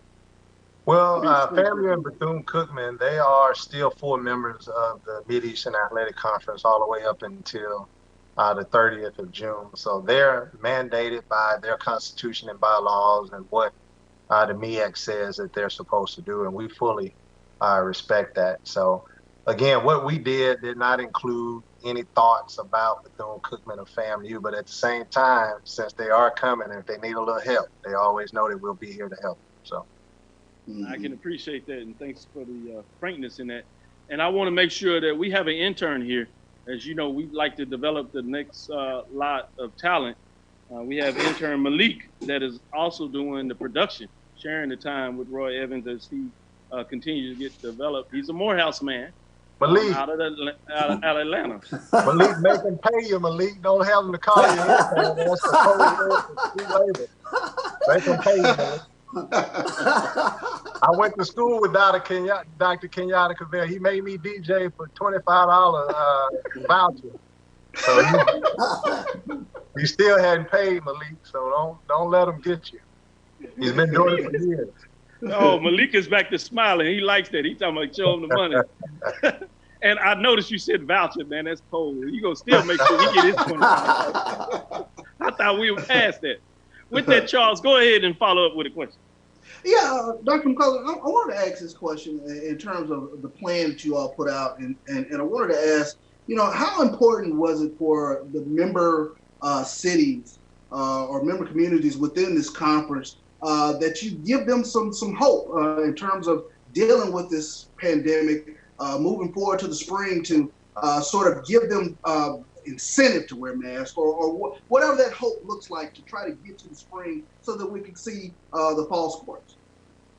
Well, it was a significant part of what our thought process was, not just the hope of playing, but the hope of I have some definitive plan for my life. One thing this pandemic has done is just kind of put everybody on hold. So again, all 10 member institutions are going to open their doors. Some will be online, most are hybrid. So that allows student athletes to know that, hey, I am going back to school. Hey, I do have a training regimen. Hey, I do have a training table, and I have to start getting ready for these spring sports. So I think hope, is something that all of us need at this particular point in time. Me as commissioner, I need to be able to look forward to, this as well. So it was a significant piece, but it also gives you a definitive plan and definitive action that you need to take in order to get ready, because all eyes are going to be on us. All eyes are already on us with this plan, and they're going to want to see how it works. So it's time for them to get out there and show out when that time comes. So I think in this pandemic, that's the one thing that we all really have to hold on to is hope. And we really wanted to make sure that we sent a clear message that we are definitive and positive and concrete in what we're going to do, and we have a plan, and we're going to work towards it. Yes. With that, I want to follow up and let Mike ask a follow-up question, but do have an update. This is Dr. Kenyatta Cavill with Mike Watson, Charles Bishop on Inside the HBCU Sports Lab Show. We're interviewing Dr. Charles McCullough, Commissioner of the SWAC, as we are live on the radio streams at 1230 KXWH AM radio. With that, Malik is getting paid. Just want to make sure we put that out. Yeah, couple of tweets talking about pay the intern. Dr. McClellan, see what you started. I want to make sure we're gonna try to make sure we do pay the young people. They deserve it. They working hard. We're gonna try to put something in there. We're gonna do a little more than the voucher system that we were using when we were in college. The problem you have now really doesn't work with these young people. They're a lot smarter than you. You can't negotiate with vouchers anymore. With that, let me let Mike ask a follow-up question, and I'll do one, and we'll come to a close and let you have the final word, Charles. Yeah, Dr. McCullough, one thing I wanted to, when we first heard this, there was, let me just say, some misinformation that was out on Friday. And for those of us who follow this, we're kind of upset, as I know that you and your team were, and it almost becomes kind of a mini communication crisis. And I heard you talk earlier saying, there are things that are impacted by this misinformation. But can you take us through, once you and your team heard this miscommunication, what adjustments, other than, I'm not going to say it, other than like, gosh darn, and I'm being nice, what is this guy, what are these folks thinking? Because there's a certain degree of unprofessionalism that goes with this. And I'm not going to say the source's name, but I will be respectful and say that, they thought had some information. It could be misleading. You have a lot of things at play. So take us through the readjustments that you and your team made at the time when you saw the announcement, keeping in mind that no decision had been made. Mike, such a professional way to ask such a messy question. But I'm trying, man. Yeah, let's get into it. I like the way all of the professional terms that you use, misinformation and all of that. We have a leak within the Southwestern Athletic Conference, and unfortunately, whoever is leaking information is leaking bad and false information. What was leaked on Friday was that the Southwestern Athletic Conference was going to cancel sports on Monday, and that was totally incorrect. And you start talking about the process. I was actually doing an interview about another subject, and it came across the wire, and as I'm on a real-time interview, the person asked me that question. Well, hey, we just reported that you're going to cancel sports. And I had to take a pause. And I was like, well, who is this guy? And so they told me who the guy was. Well, first of all, that's 100% inaccurate and premature. Our council of presidents have not made a decision. I don't know what their decision would be, although I cannot tell you that that would not be their ultimate decision. We have a process, we have a plan, and we're going to follow that plan. I think the unprofessionalism and this rush to be first, I don't think that they really understand that they could potentially be affecting people's livelihood. And for our standpoint, that is exactly what we were trying to protect. The reason why I was so adamant and defiant about correcting the record, there was two reasons. One, it was inaccurate information. I give everybody that's listening, if somebody reports something and it's true and it's a leak, you're not going to hear anything from me, right? I'm going to go quiet. If they report inaccurate information, I'm going to come out and say it's inaccurate. So Kenyatta put something out and he leaks this story and say Swag is going to do something next week and you don't hear from it, it's probably true. I'm not going to come out and defiantly, say that it's not true. The second piece of that is I have 10 CEOs of 10-member institutions that theoretically have been violated. Their trust had been violated. Their word had been violated. My word had been violated. The integrity of the Southwestern Athletic Conference has been violated. And it was just that serious. So whomever they got that information from, and I tell you this, and for everybody that's listening, we have an investigation unit on it, and we're close. We're going to we know how to squeeze the leaker out, and we're close. Gotta find the mole. And one thing I can tell you, the guy that got his information got it from somebody else that got it from somebody that's internal to the Southwestern Athletic Conference. So we're getting close. And the only thing that I would say is, if you're going to leak something, please leak accurate information because it creates such an issue for individuals just for the story of I said it first that the SWAC was going to make a decision. Everybody knew that we were meeting on Monday and was going to make a decision. So, I appreciate the question and I was joking up front, but I'm glad you asked the question because this is a serious matter in which they just haphazardly threw a tweet out and went on about their business. And I did see that they haphazardly threw another tweet out when we announced to try to tell us, I was right. But yeah, you were right today, but you were wrong on Friday. And your credibility should be called in question if you haphazardly throw a tweet out without confirming your sources. Absolutely. Thank you for the candor. My first response was to Doc and to Dr. Bishop. I was like, who is this guy? So that was like... That was everybody's first response. And I will say this for Mike. That is exactly what he said in the text. Who is this guy? I'll leave it at that. Go watch what I said this morning on Brian and AD show, where I really go in and really give my candor in regards to what I thought on it. Go check out BCSN in regards to my comments about that, and was very serious in the manner that you talk about. That there's a way that you handle your professionalism, there's a way that you take your profession, and there's a way that you handle business. And their words matter in this context. And I tell my students, and as you said, you've been a guest lecturer within our BS in Sport Management program at Texas Southern University. But we got to talk to you about what needs to be in a program for people to get into the business of sport, particularly if they have the interest at the intercollegiate level. And you taught a class. And one of the things that we talked in designing that is that colleagues matter, words matter, your integrity matters. And so I just wanted to bring that to the table. Follow-up question, a little bit more back into the framing about this. A lot of people are having discussions, and I know this was something that tugged at you when you were the VP of athletics at Texas Southern University, and a little bit before that, even as an AD at Prairie View, in regards to paraphernalia and license. A lot of our fans are concerned that there's not an easy way to get merchandise out there.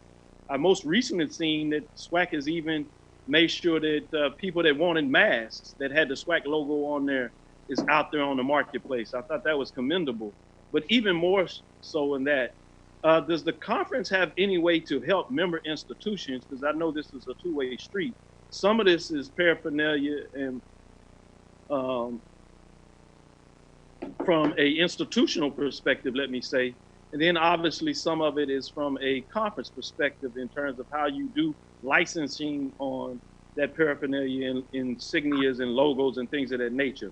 What is the role that SWAC can play in further developing the efforts to make that stronger for individuals to be able to get that? Yeah, well, each member institution has their own licensing program. So when you go to the various areas, it's really the relationship that the institution has with the local market. So if you go to Baton Rouge, for example, you see a lot of Southern University paraphernalia. If you go to Ruston, Louisiana, you see a lot of Grambling paraphernalia. Houston is a tough sell, Dr. Cavell. There's so much entertainment value that's in Houston, and it's spread so thin. I think if you go to the HEB on 4290, you can now get some Prairie View paraphernalia, but that's almost about it. So the local market is driven by the institution and the institutional licensing office. I think from a conference standpoint, what we have to do is to continue to build the brand of the conference and those 10-member institutions. That is by getting on TV, having the Celebration Bowl, and also creating an environment where people know who Prairie View is, who knows Texas Southern University, and making those an iconic brand to where that now can be something that people want. One of the ideas I had, and I'm still working with Nike on this, I haven't necessarily gotten that far, is let's bring a Southwestern Athletic Conference HBCU line and put Nike on it, right? Let's get a SWAC brand. Let's go back to the old HBCU brand that we had and put some old throwback jerseys. Let's put a Jerry Rice jersey out there, a Michael Strahan jersey, and put Nike on it and SWAC on it and sell that at a national level. That will in turn bring some notoriety and some recognition on a local level. That's part of our strategic plan. It hasn't come up yet, but we are definitely having some preliminary talks with Nike and doing some of those things. We have a board member named James Whitner. If you know anything about James, he's tied into Michael Jordan, and he does a lot of Jordan signature shoes. We've been talking to James theoretically about the idea of doing some signature things for the Southwestern Athletic Conference. So we've had some preliminary conversation, but we've gotten sidetracked over the last 6 to 8 months with the pandemic.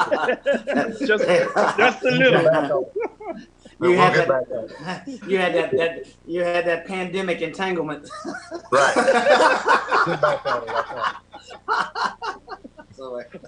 That's pretty good there, Mike.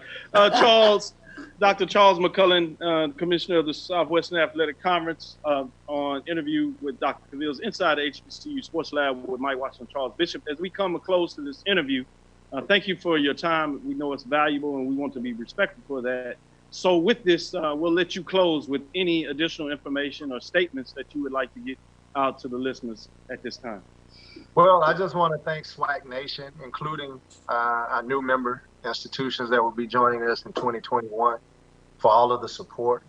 We've said it, and it's not just a mantra, and I think our actions have proven that the health and safety and well-being of our student athletes has been and will always be our number one priority. We're excited about the future within the Southwestern Athletic Conference. We're excited about the unlimited possibilities that we have for future growth. And I think as SWAC Nation, you should be equally excited, because there are a lot of great things that have happened, and there are a lot of great things to come. So just like to thank you three for having me on the show. Continue doing what you're doing, and I will be with you 110% each and every time. So just let me know what I can do to help.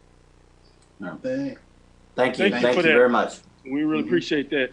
With that, that was Dr. Charles McCullen interviewing with Dr. Cavill's Inside the HBCU Sports Lab with Mike Washington Charles Bishop on BCSN. We thank you for your time, Charles, and know you have a busy schedule with more interviews. We'll look forward to talking with you soon. Thank you. Thank you very much, Doc. Thank you. Thanks, Charles. As we are climbing into our next segment, I do want to remind people that I talked a little bit about an interview that I got to join with Brian and AD. Just wanted to give you a little of where you could go get that information, you can go to www.facebook.com/mybcsn1. Again, that's mybcsn1 to see the interview that we were a part of that is up. We taped it and put it up, footage live. It's a nice little interview, great information in regards to what was going on with the SWAC and my thoughts in regards to how this played out, as well as Brian and AD asking some very candid questions in line with that. So I really encourage you all to get out there and in any way as possible, check out that interview, as well as Trevin Jones joined us. Again, for folks that are talking, we're working on something big. HBCU Pro Sports Media Association. It's going to be a collaborative effort of all the HBCU pro Black media out there, both HBCU coverage and those that cover professionals that extend the HBCU brand out there. We're looking at coming together collectively. Empowerment. We know what's going on in this society in regards to that. We think this is a better way to deliver the HBCU sports news to you. So we're hard at work of trying to asphyxiate that from a association platform. So look for that coming in the near future. We're literally working on that as you speak. You've seen cross tabulations of many of the people that are involved with this, that are essentially the founding members of this organization, if you want to call it that, and we're going to ratify all that. It will be open for everybody. For those that have not been contacted, we spread the net wide, and we tried to ask as many people as possible that are covering HBCU sports to be a part of that. Some people answered the call immediately, some didn't. Somehow we may have missed some people here and there, but have no doubt that this will be inclusive for everybody in terms of gender representation and all that. So look for that information to come in terms of HBCU Pro Sports Media, and you can hashtag it because it's coming in the near future. So just wanted to give you a little notification of that. With that, gentlemen, as we get into the second part of the show, if you would, and kind of discuss of what's taking place. First, let me get your thoughts, Charles, on the interview with Dr. Charles McCullen, and specifically in regards to what has taken place in a lot of ways since Friday, really, when this kind of germinated. You can even take it back a little further with the announcement of the MEAC in terms of what took place, essentially 4 of the 5 HBCU conferences. And I want to be as inclusive as possible. You know, we make sure that we include the NAIA programs out here. I've been the first one to talk about the first program in terms of an HBCU to decide the Council for Fall Sports. In my estimation, and everywhere I can see in the research, was Houston-Tillotson University. Mike, you've talked about that. I've talked about that right here in Texas, Austin, Texas. And that was essentially behind the heels of what took place in late spring when a Division II California conference canceled their sports way back then. But in terms of this summer, that first announcement was right there. So I want to make sure that we give love to the Gulf Coast Athletic Conference.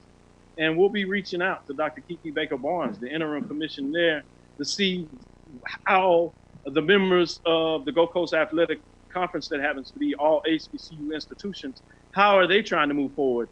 The members of that conference are mostly private institutions, so we believe that they should have a framework too. And then obviously that includes those HBCUs outside of that league. A lot of them are in the Red River Athletic Conference at the NAIA level. And we've heard that the Red River Athletic Conference has moved their fall sports and canceled it and moved it to the spring from an NAIA's perspective. Obviously, we were here for the announcement of Langston University when they moved and canceled fall sports as part of the Sooner Athletic Conference outside of that. And so just talking about that, you heard the announcement today with Texas College. You heard the announcement of Wiley College in terms of what they're doing. And then obviously you step out of that before SIAC made a move, and AD had a platform that talked a little bit about what the SIAC was going through to make their move.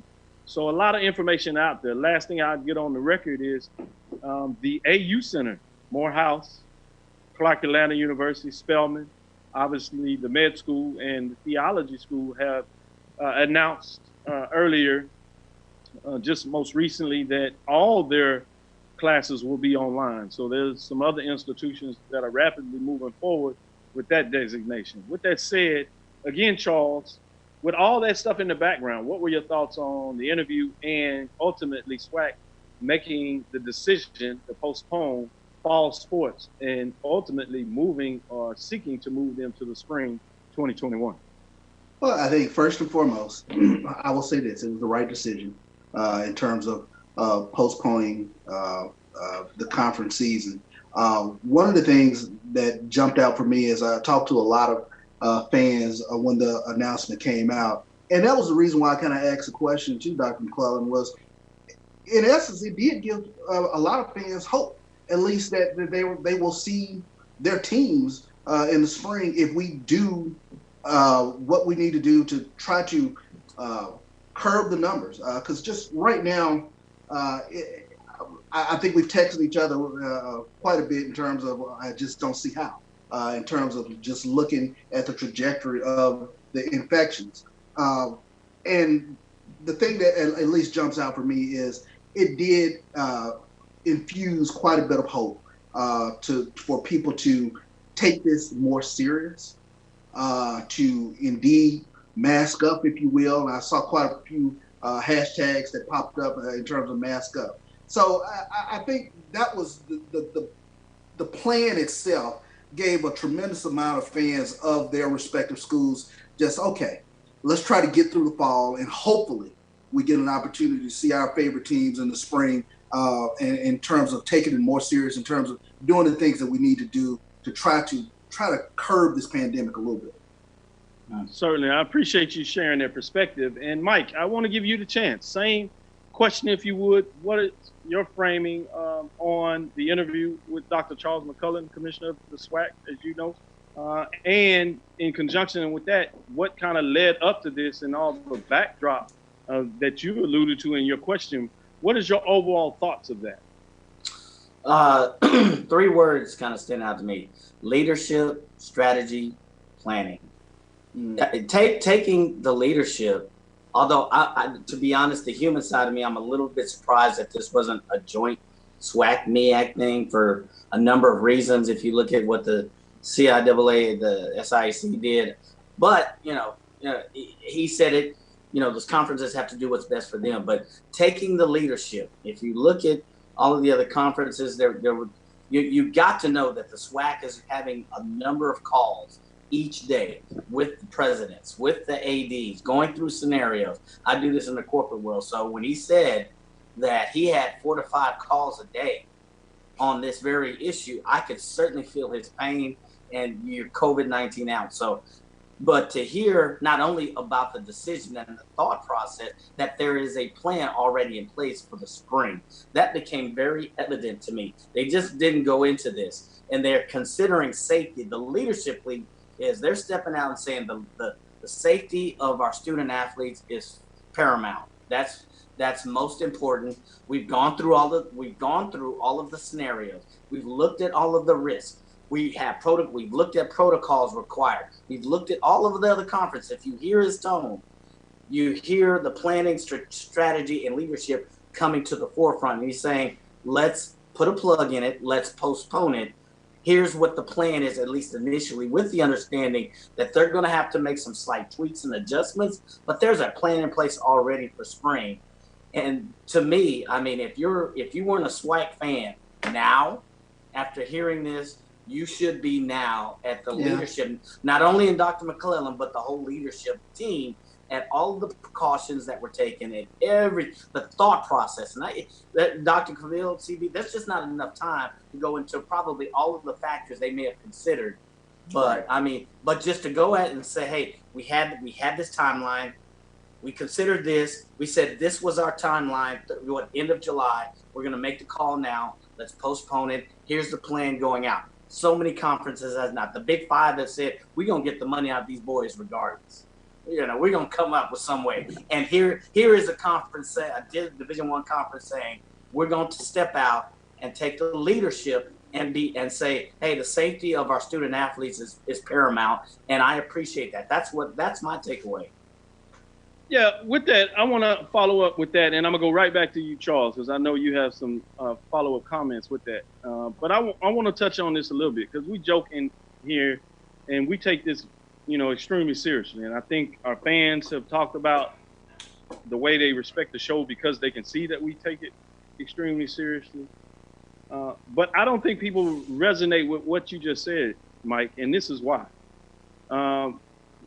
People don't necessarily know your background. They know you from the data, analytics, and statistics that you bring on this table. They understand how you talk about this from a business perspective in a lot of ways. But people may not understand that you are literally a highly trained professional. a degree in chemical engineering, from Prairie View A&M University. Yes, I'm gonna tag that on there. An executive MBA from Texas Southern University. Went to law school, taking law classes. And you were shifted over not just in chemical, but in environmental engineering, environmental toxicology. And one of your responsibilities is analyzing analytics for precautionary necessaries in a highly influential area where if these things are not done right, that you are causing massive catastrophic events. And so when you talk about leadership planning and more, you're not just talking about this theoretically on some stuff that you study and read from a book. This is from you being at the height of your profession as an executive level person dealing with this on a day-to-day issue. In a lot of ways, Charles does this too at a very high level. And a lot of our fans are at the highest level in their professions. I mean, they are executive managers and VPs. And for those that are not, they're on their way. So we do not just discuss these things from a trivial matter. Right? So I would be remiss if I did not pull that to the table in regards to when we talk about things, we take that same subject matter expert that we've trained in our other field and we bring it over to this field. And so I wanted to put that on the table so people understand it. I think most of the people do understand it, and I applaud them for that. But sometimes make that clear for folks that just happen that they may not know that. And so if that sounded like I was going on a diatribe, I apologize for those out there that saw it that way, but I thought it was necessary to get that on the table.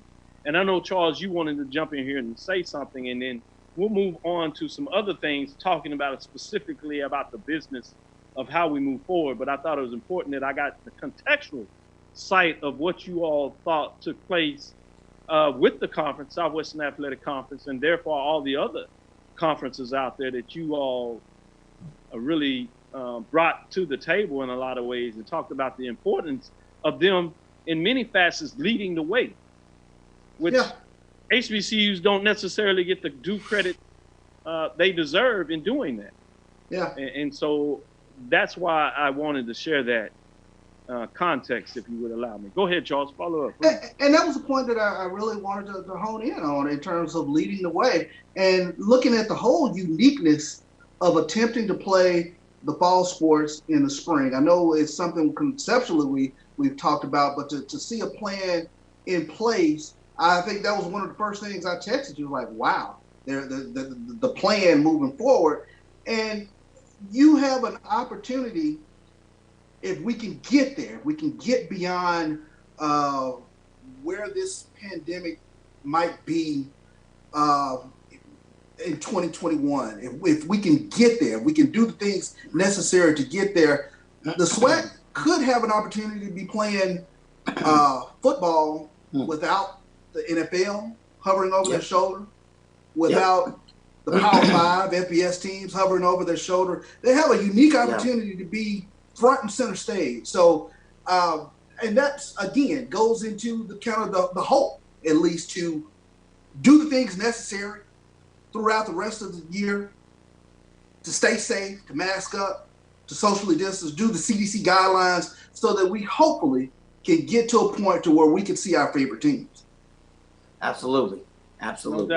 No doubt about it. Well said. And I think thank you, for sharing that in that disposition. I wanted to give a shout out to Kimberly Reynolds, who is the president of Prairie View A&M University National Alumni Association. She's joined us. She's doing tremendous work, partnering not just with Prairie View University in terms of the alumni side, pushing that narrative, the importance of supporting Prairie View or supporting your HBCU. Obviously, we had an interview with the National Alumni Association that happens to be a brother of ours, Florida A&M University. We certainly have platforms for all the HBCU National Alumni Presidents over the years. We talked about them, and wanted to give a shout out for G. Boom Holly that is doing a lot of work for us behind the scenes.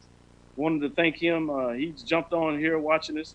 He'd be remiss if I didn't come in here and tell y'all again to make sure you go and subscribe to our YouTube channel, Dr. Ville's Inside the HBCU Sports Lab. We certainly want to continue to push that forward and get that information out there. You can follow us directly on Twitter now at Inside the HBCU Sports Lab on Twitter and those platforms. So look for us to continue to springboard this. We've partnered with a lot of people out there have come on board, want to be a part of this, and we're open.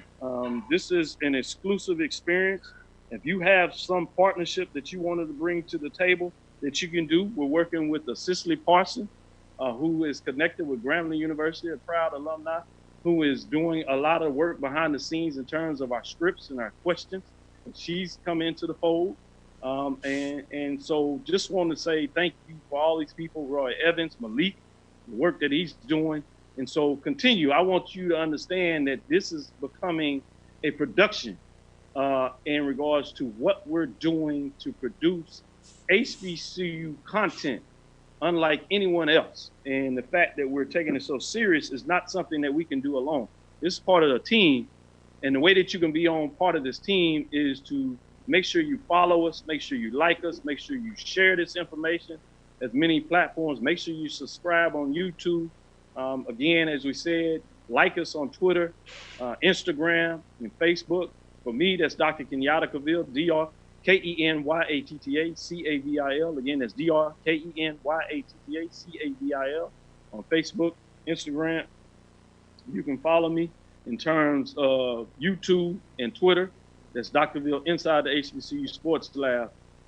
And that support is huge. It makes it financially able for us to do that.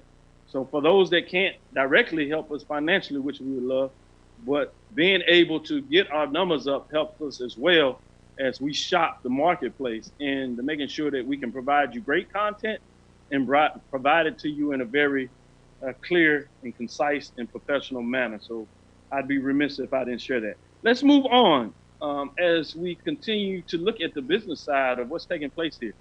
Big announcement took place this week with Jackson State and FAMU to battle in 2021 in the Orange Blossom Classic.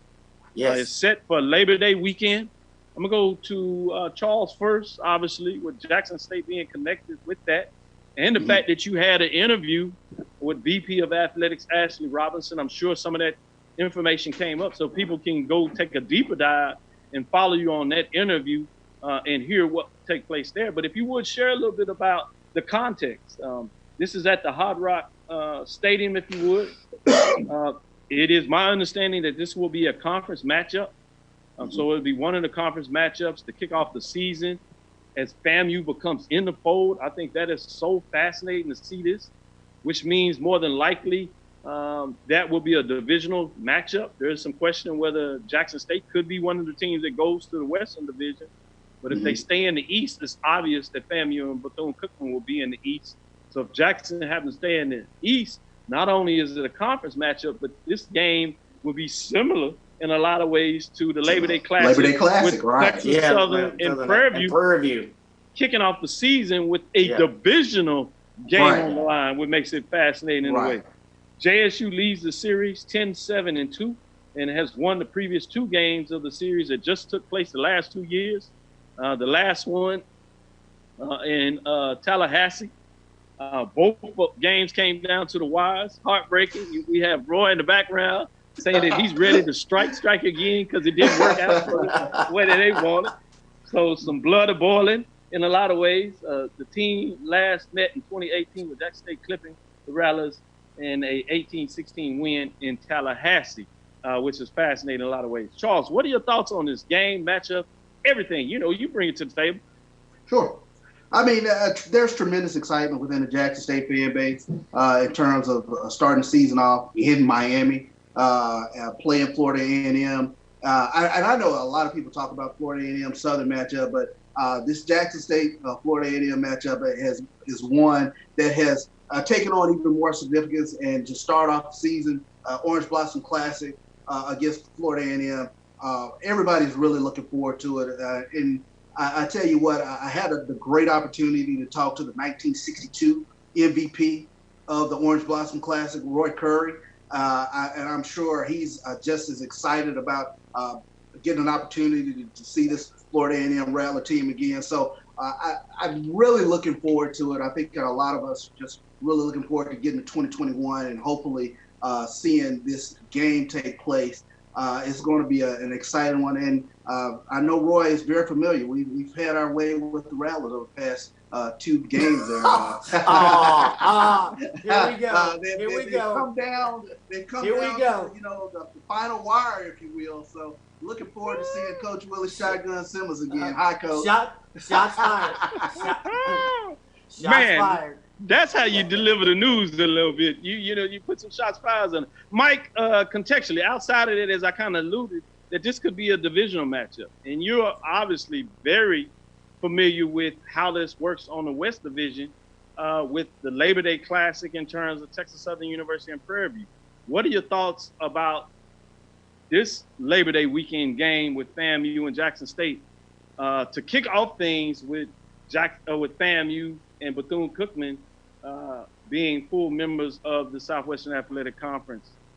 I think there's some similarities, but there's some interesting contrasts. Number one, you're really kicking off the first season where FAMU is a full-fledged member. Mm-hmm. Now, so that's one factor. Number two, it's Jackson State, and FAMU. It's the Marching 100 against, what's y'all band name?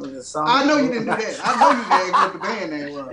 I know you know it's the Sonny Boom of the South. I'm kidding.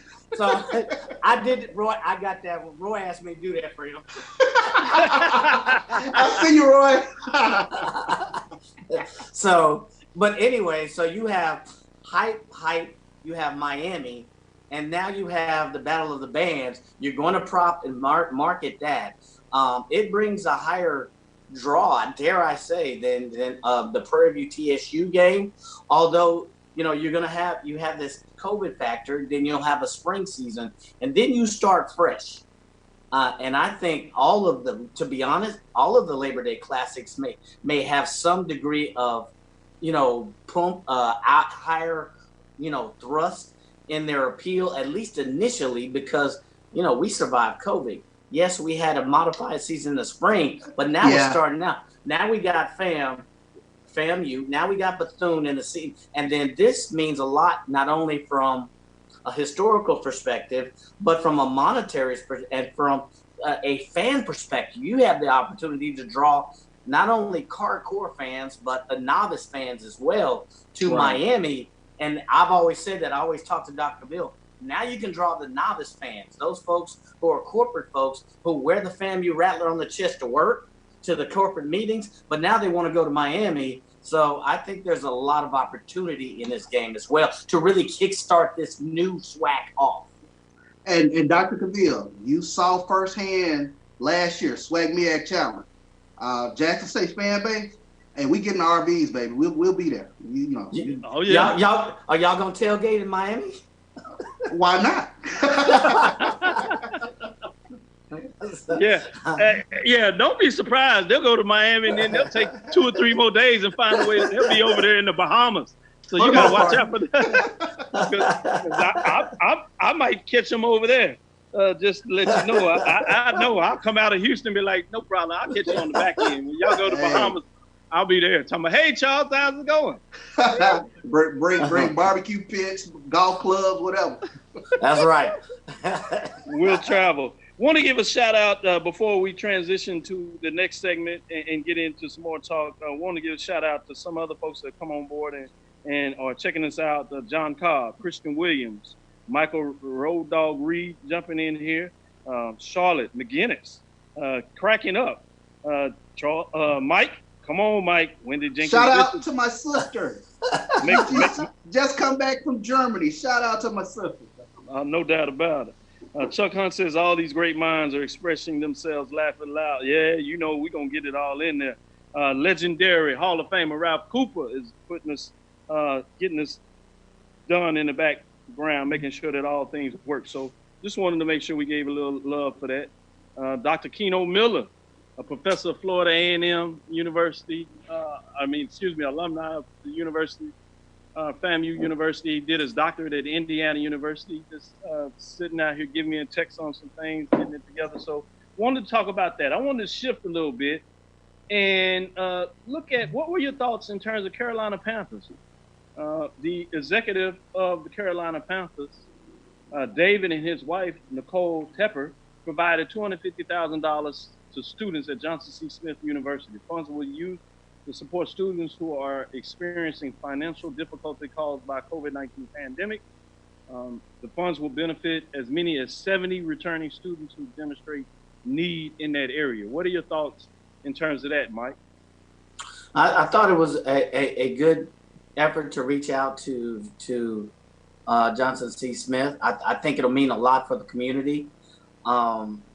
I see nothing wrong with it at all. I wish a lot more professional teams would reach out to HBCUs, no matter what the amount. So to me, I think it was good, and I hope it spurs out more NFL programs reaching out to HBCUs. God knows we have pro NFL teams that are definitely in close proximity to HBCUs. So I hope it spurs a lot more. That is my hope from this. But I definitely applaud the Carolina Panther organization for it. I think there's significant and great points you make there in terms of not only congratulating the Carolina Panthers in regards to doing that, but the potential about other institutions getting onto that. Also, you had the Black College Hall of Fame ceremony last week, Charles. I know you got a chance to see a little bit that took place that provided a historical framework in terms of the Black College Hall of Fame and its connection to the NFL. I thought that was done in a really good job, led by Doug Williams, Shaq Harris, the founders of that, and among the other HBCU individual Hall of Famers and Black College Hall of Famers that got on there and talked about that.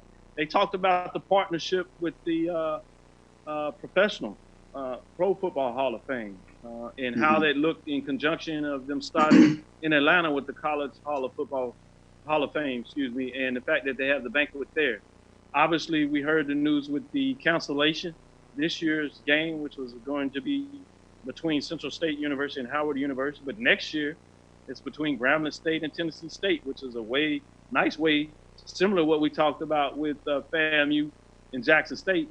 Although that won't be a conference game, obviously, with Tennessee State not being a member of the SWAC, but two legendary programs. What were your thoughts on how that production of that last week? Yeah. The generalities of that and how they put all of it in context. What were your thoughts on that last week?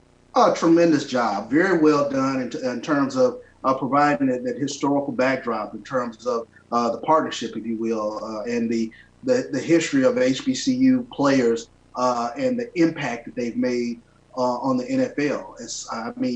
And no doubt about it, we can open our own wing of HBCU players in the Pro Football Hall of Fame. So I really enjoy the production part of it in terms of the individual players talking about their experience playing for their respective schools and how that experience propelled them in the NFL to have a tremendous career. So I thoroughly enjoyed it. Very well done. Yes. Yes, indeed. Last year I got to go before pre-COVID, obviously, literally right before COVID because it's held in February. I got a chance to go to the Black College Football Hall of Flew up there, Dr. Charles McCullen was gracious enough to allow me to sit at his table as he brought a whole table for the event. Got a chance to meet in person the CIAA Commissioner, Jackie Williams, in regards to McWilliams in terms of her sitting at the table as well. It was really fascinating to be in the mix of that. You've heard about one of the things I think a lot of people you might want to put on your bucket list in terms of that. So just wanted to shout that out a little bit that I was there this year. And so when I saw that video, it was a heck of a production. A lot of pride was beaming in terms of what took place there in that. And it was a fundraising component of it. And this helmet was auctioned off in terms of a fundraising part of that. And so I know Mike may have to dip out of here a little early of a prior engagement. So wanted to make sure we give him a last word or two as it starts to come up, and he's going to have to transition because we're still going to do our top of the hour as we bring in Rob Calloway with the HBCU report. Let me get that out. But before I go to Mike Washington, I want to give some love to Dr. Jason Cable. He's one of the people in the SWAC office that is behind the scenes. Yeah. He does a lot of the groundwork when you hear Dr. Charles McCullen talking about the schedule that took place. One of the individuals that goes and does the research to see what different platforms are out there for scheduling. And he does this for all the sports, but obviously we're focusing in this case for football. He's doing some tremendous work in regards to the expansion side of this. What will the conference divisionals look like? What will the schedule components look like? Putting several different options on the table for the coaches to discuss, to see what they think about it, to see what the ADs, VP of athletics, what they think about it, what the senior women administrators do with this in terms of the various sports across the landscape. Football and basketball is the one that I've had a pleasure to kind of talk with him and negotiate this space and see how he does all his work, thinking about stretching the schedule out to what it means to maybe paying 20 games or some options that Dr. Charles McCullen has talked about. The individual that does that work in the background is none other than Dr. Jason Cable. So I'm thankful that he's decided to take out his time to join us and see, what we're delivering on here. Big fan of the work that he's doing. And I know I need to be careful with this because he's happy where he is and I don't want to get him in trouble. But as we talked about, no, I'm serious about it. Do you understand once I say this, Charles? Check this out. Not to displace any of the VPs of athletics out there, but he's an up and coming rising. One of the things that we're talking about is looking at those assistant coaches that will at some point becoming head coaches in all the sports. That also needs to be done at the athletic director side. Right. We have some major talent out there that assistant athletic director. And so, yes, we'd love to keep them in the SWAC, but these are people that would be great in any conference out there. So people need to understand what these people are in position to do and what they're doing. So I just want to say, hey, keep your eyes out on Dr. Jason Cable because he's on very much so.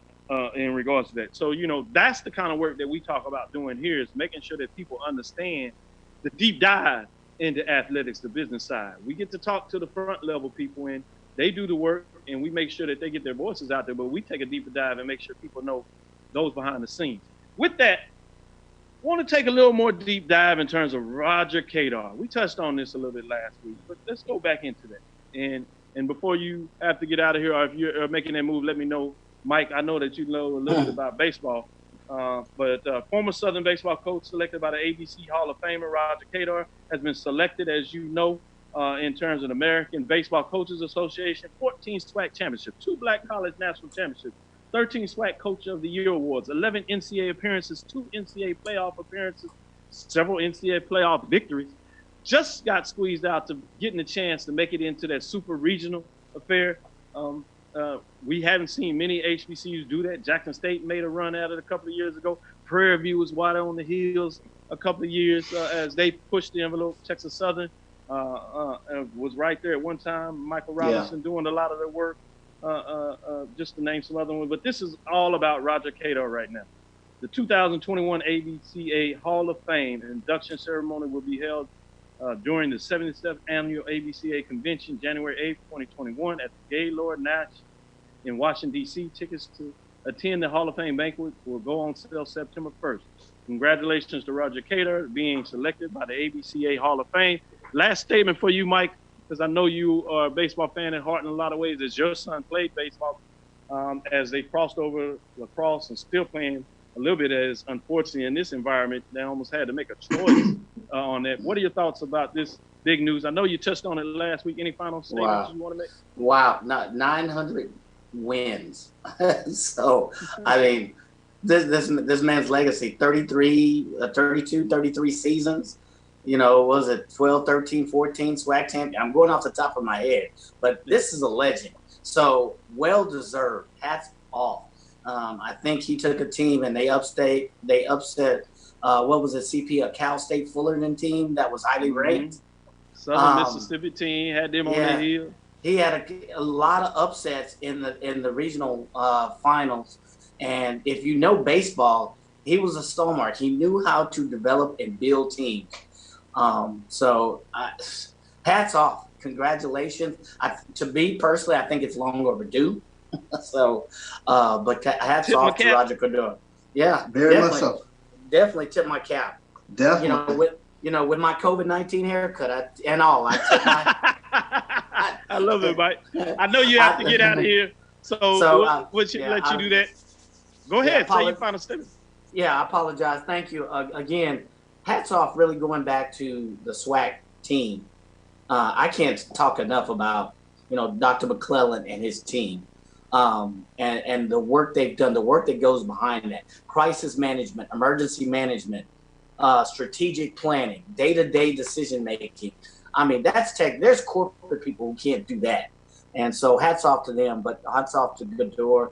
Now my son's freshman virtual orientation, so I'm sorry I have to dip off. So no, we proud of you. Tell Bryce, how much. Congratulations, Bryce. So we want to say congratulations to Bryce, and we're proud of him.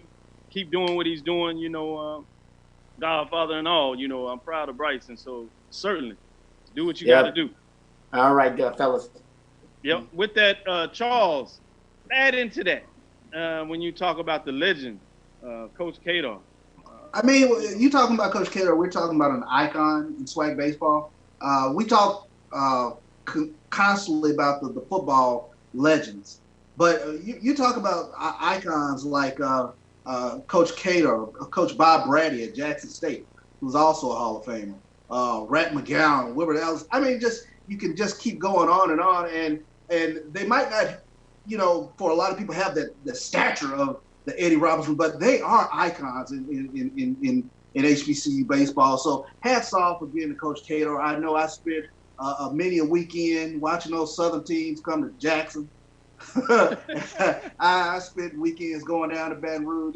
You know how I am. I have to get that W against Southern some type way. And I tell you what, those are always just tremendous baseball games, strategic baseball games, edge of your seat baseball games. To see Coach Brady and Coach Cater lock up, meeting of the minds, that was just fun.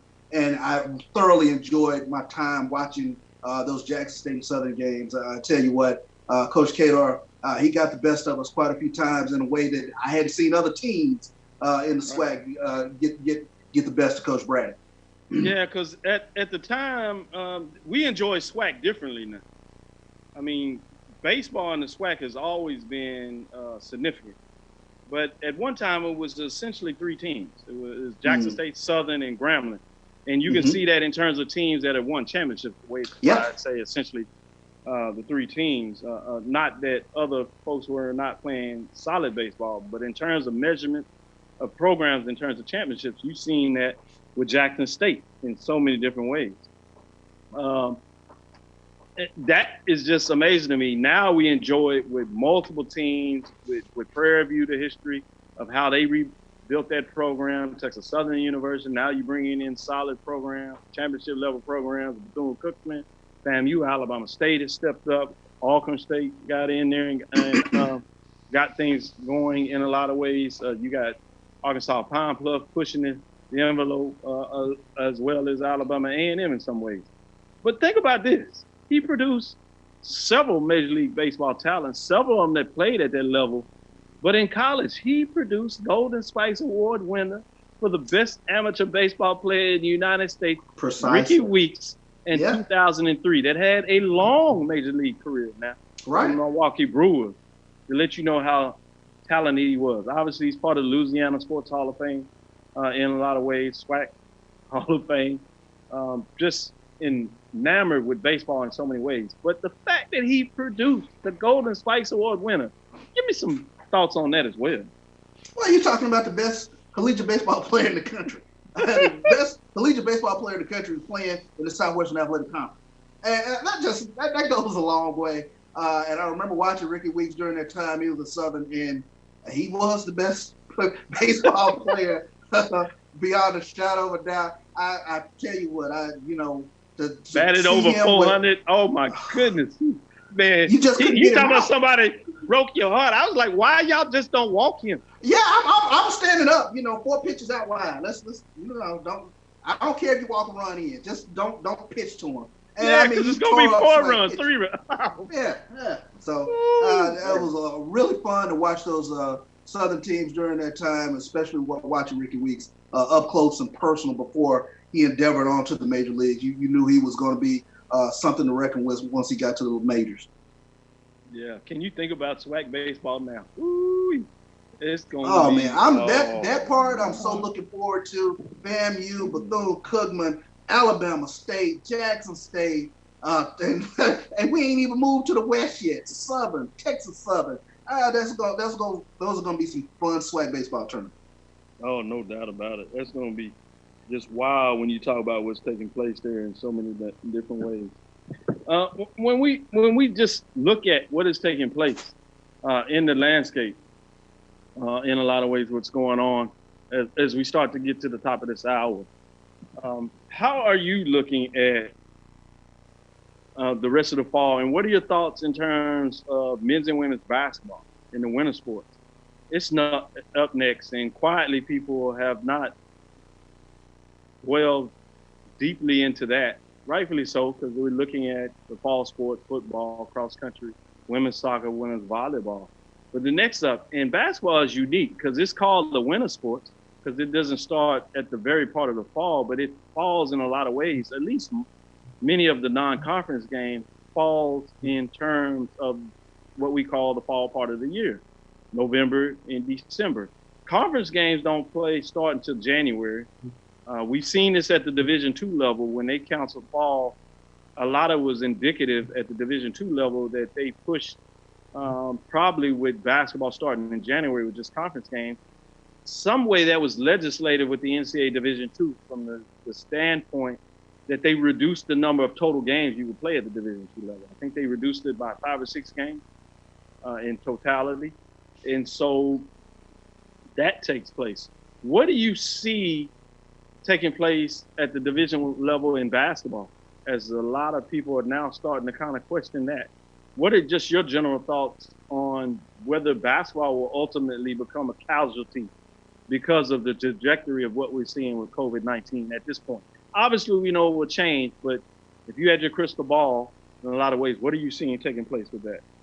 Well, that's a very unique situation in talking about basketball because, like you said, the first thing that kind of jumped out for me are those revenue games that they play in November, December, before you start conference play. How will my basketball team look coming into January and February without those 12 to 15 games that kind of season them up? And I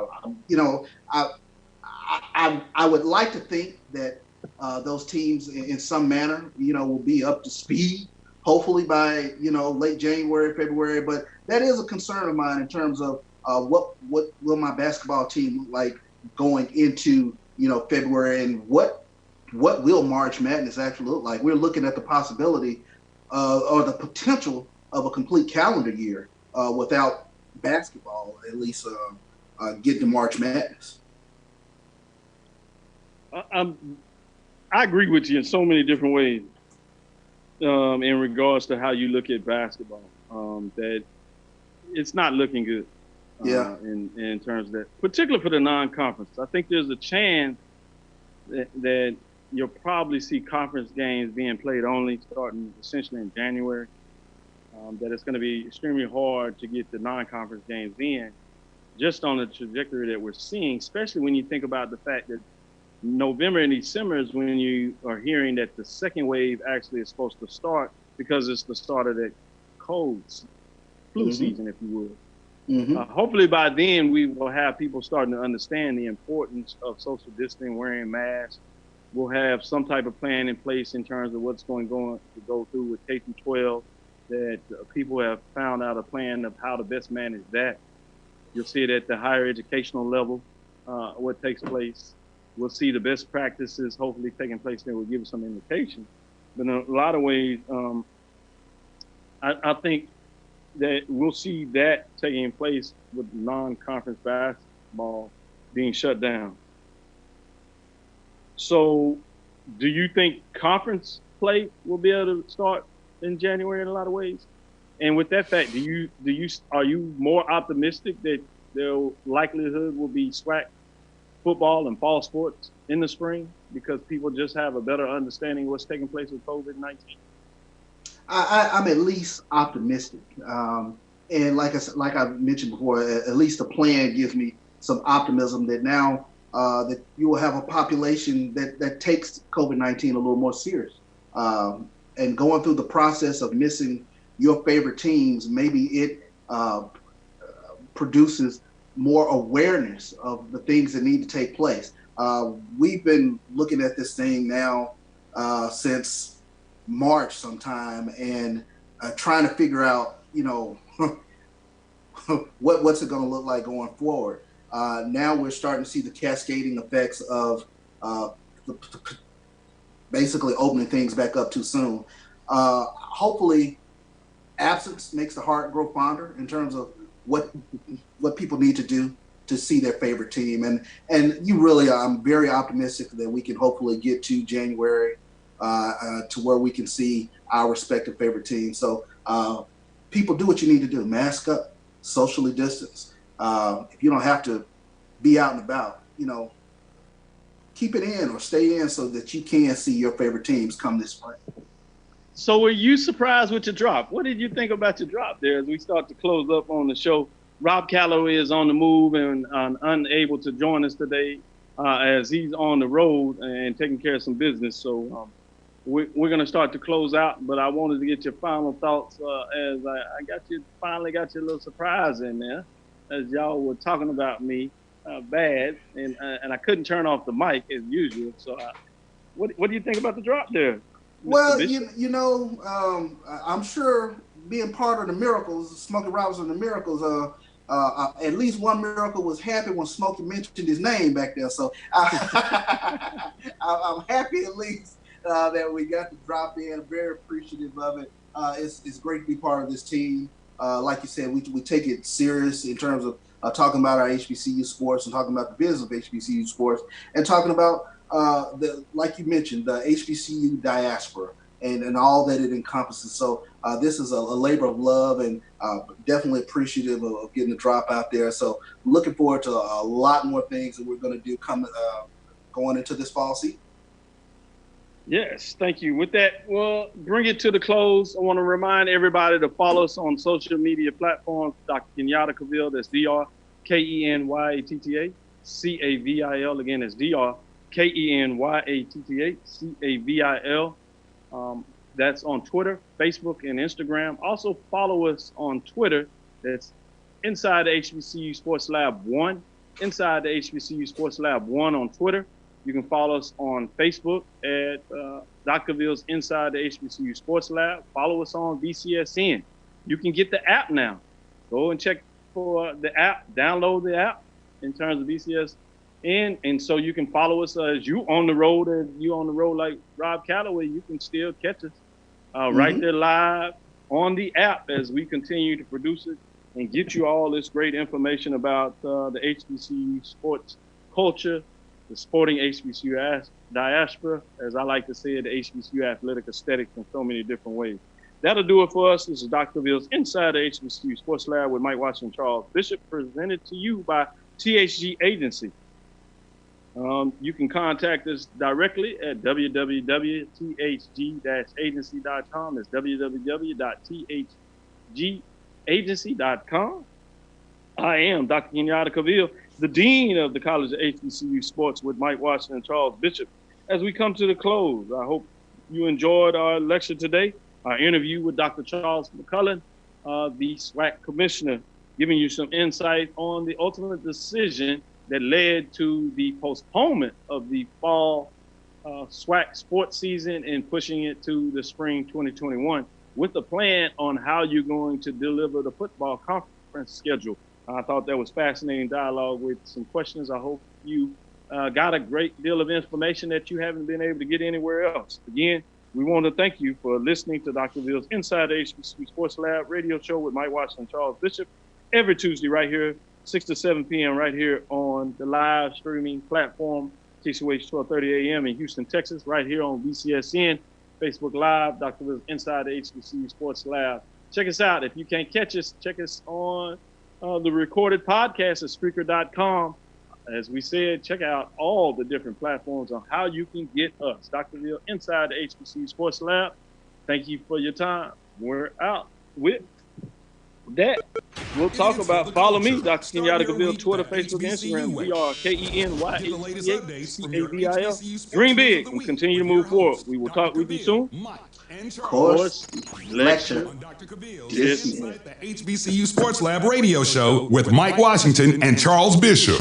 Every Tuesday from 6 to 7 p.m. Central on KCOH 1230 a.m. Facebook Live and as a podcast on streaming platforms such as Apple Podcasts, Spreaker, Spotify, Google Podcasts, and Podcast App. Are you hungry for authentic Caribbean food? Like jerk chicken, oxtail, red snapper, shrimp, tofu, and rasta pasta? Well, find your way over to Mango's Caribbean Restaurant, 180 Auburn Avenue, right next to Roy.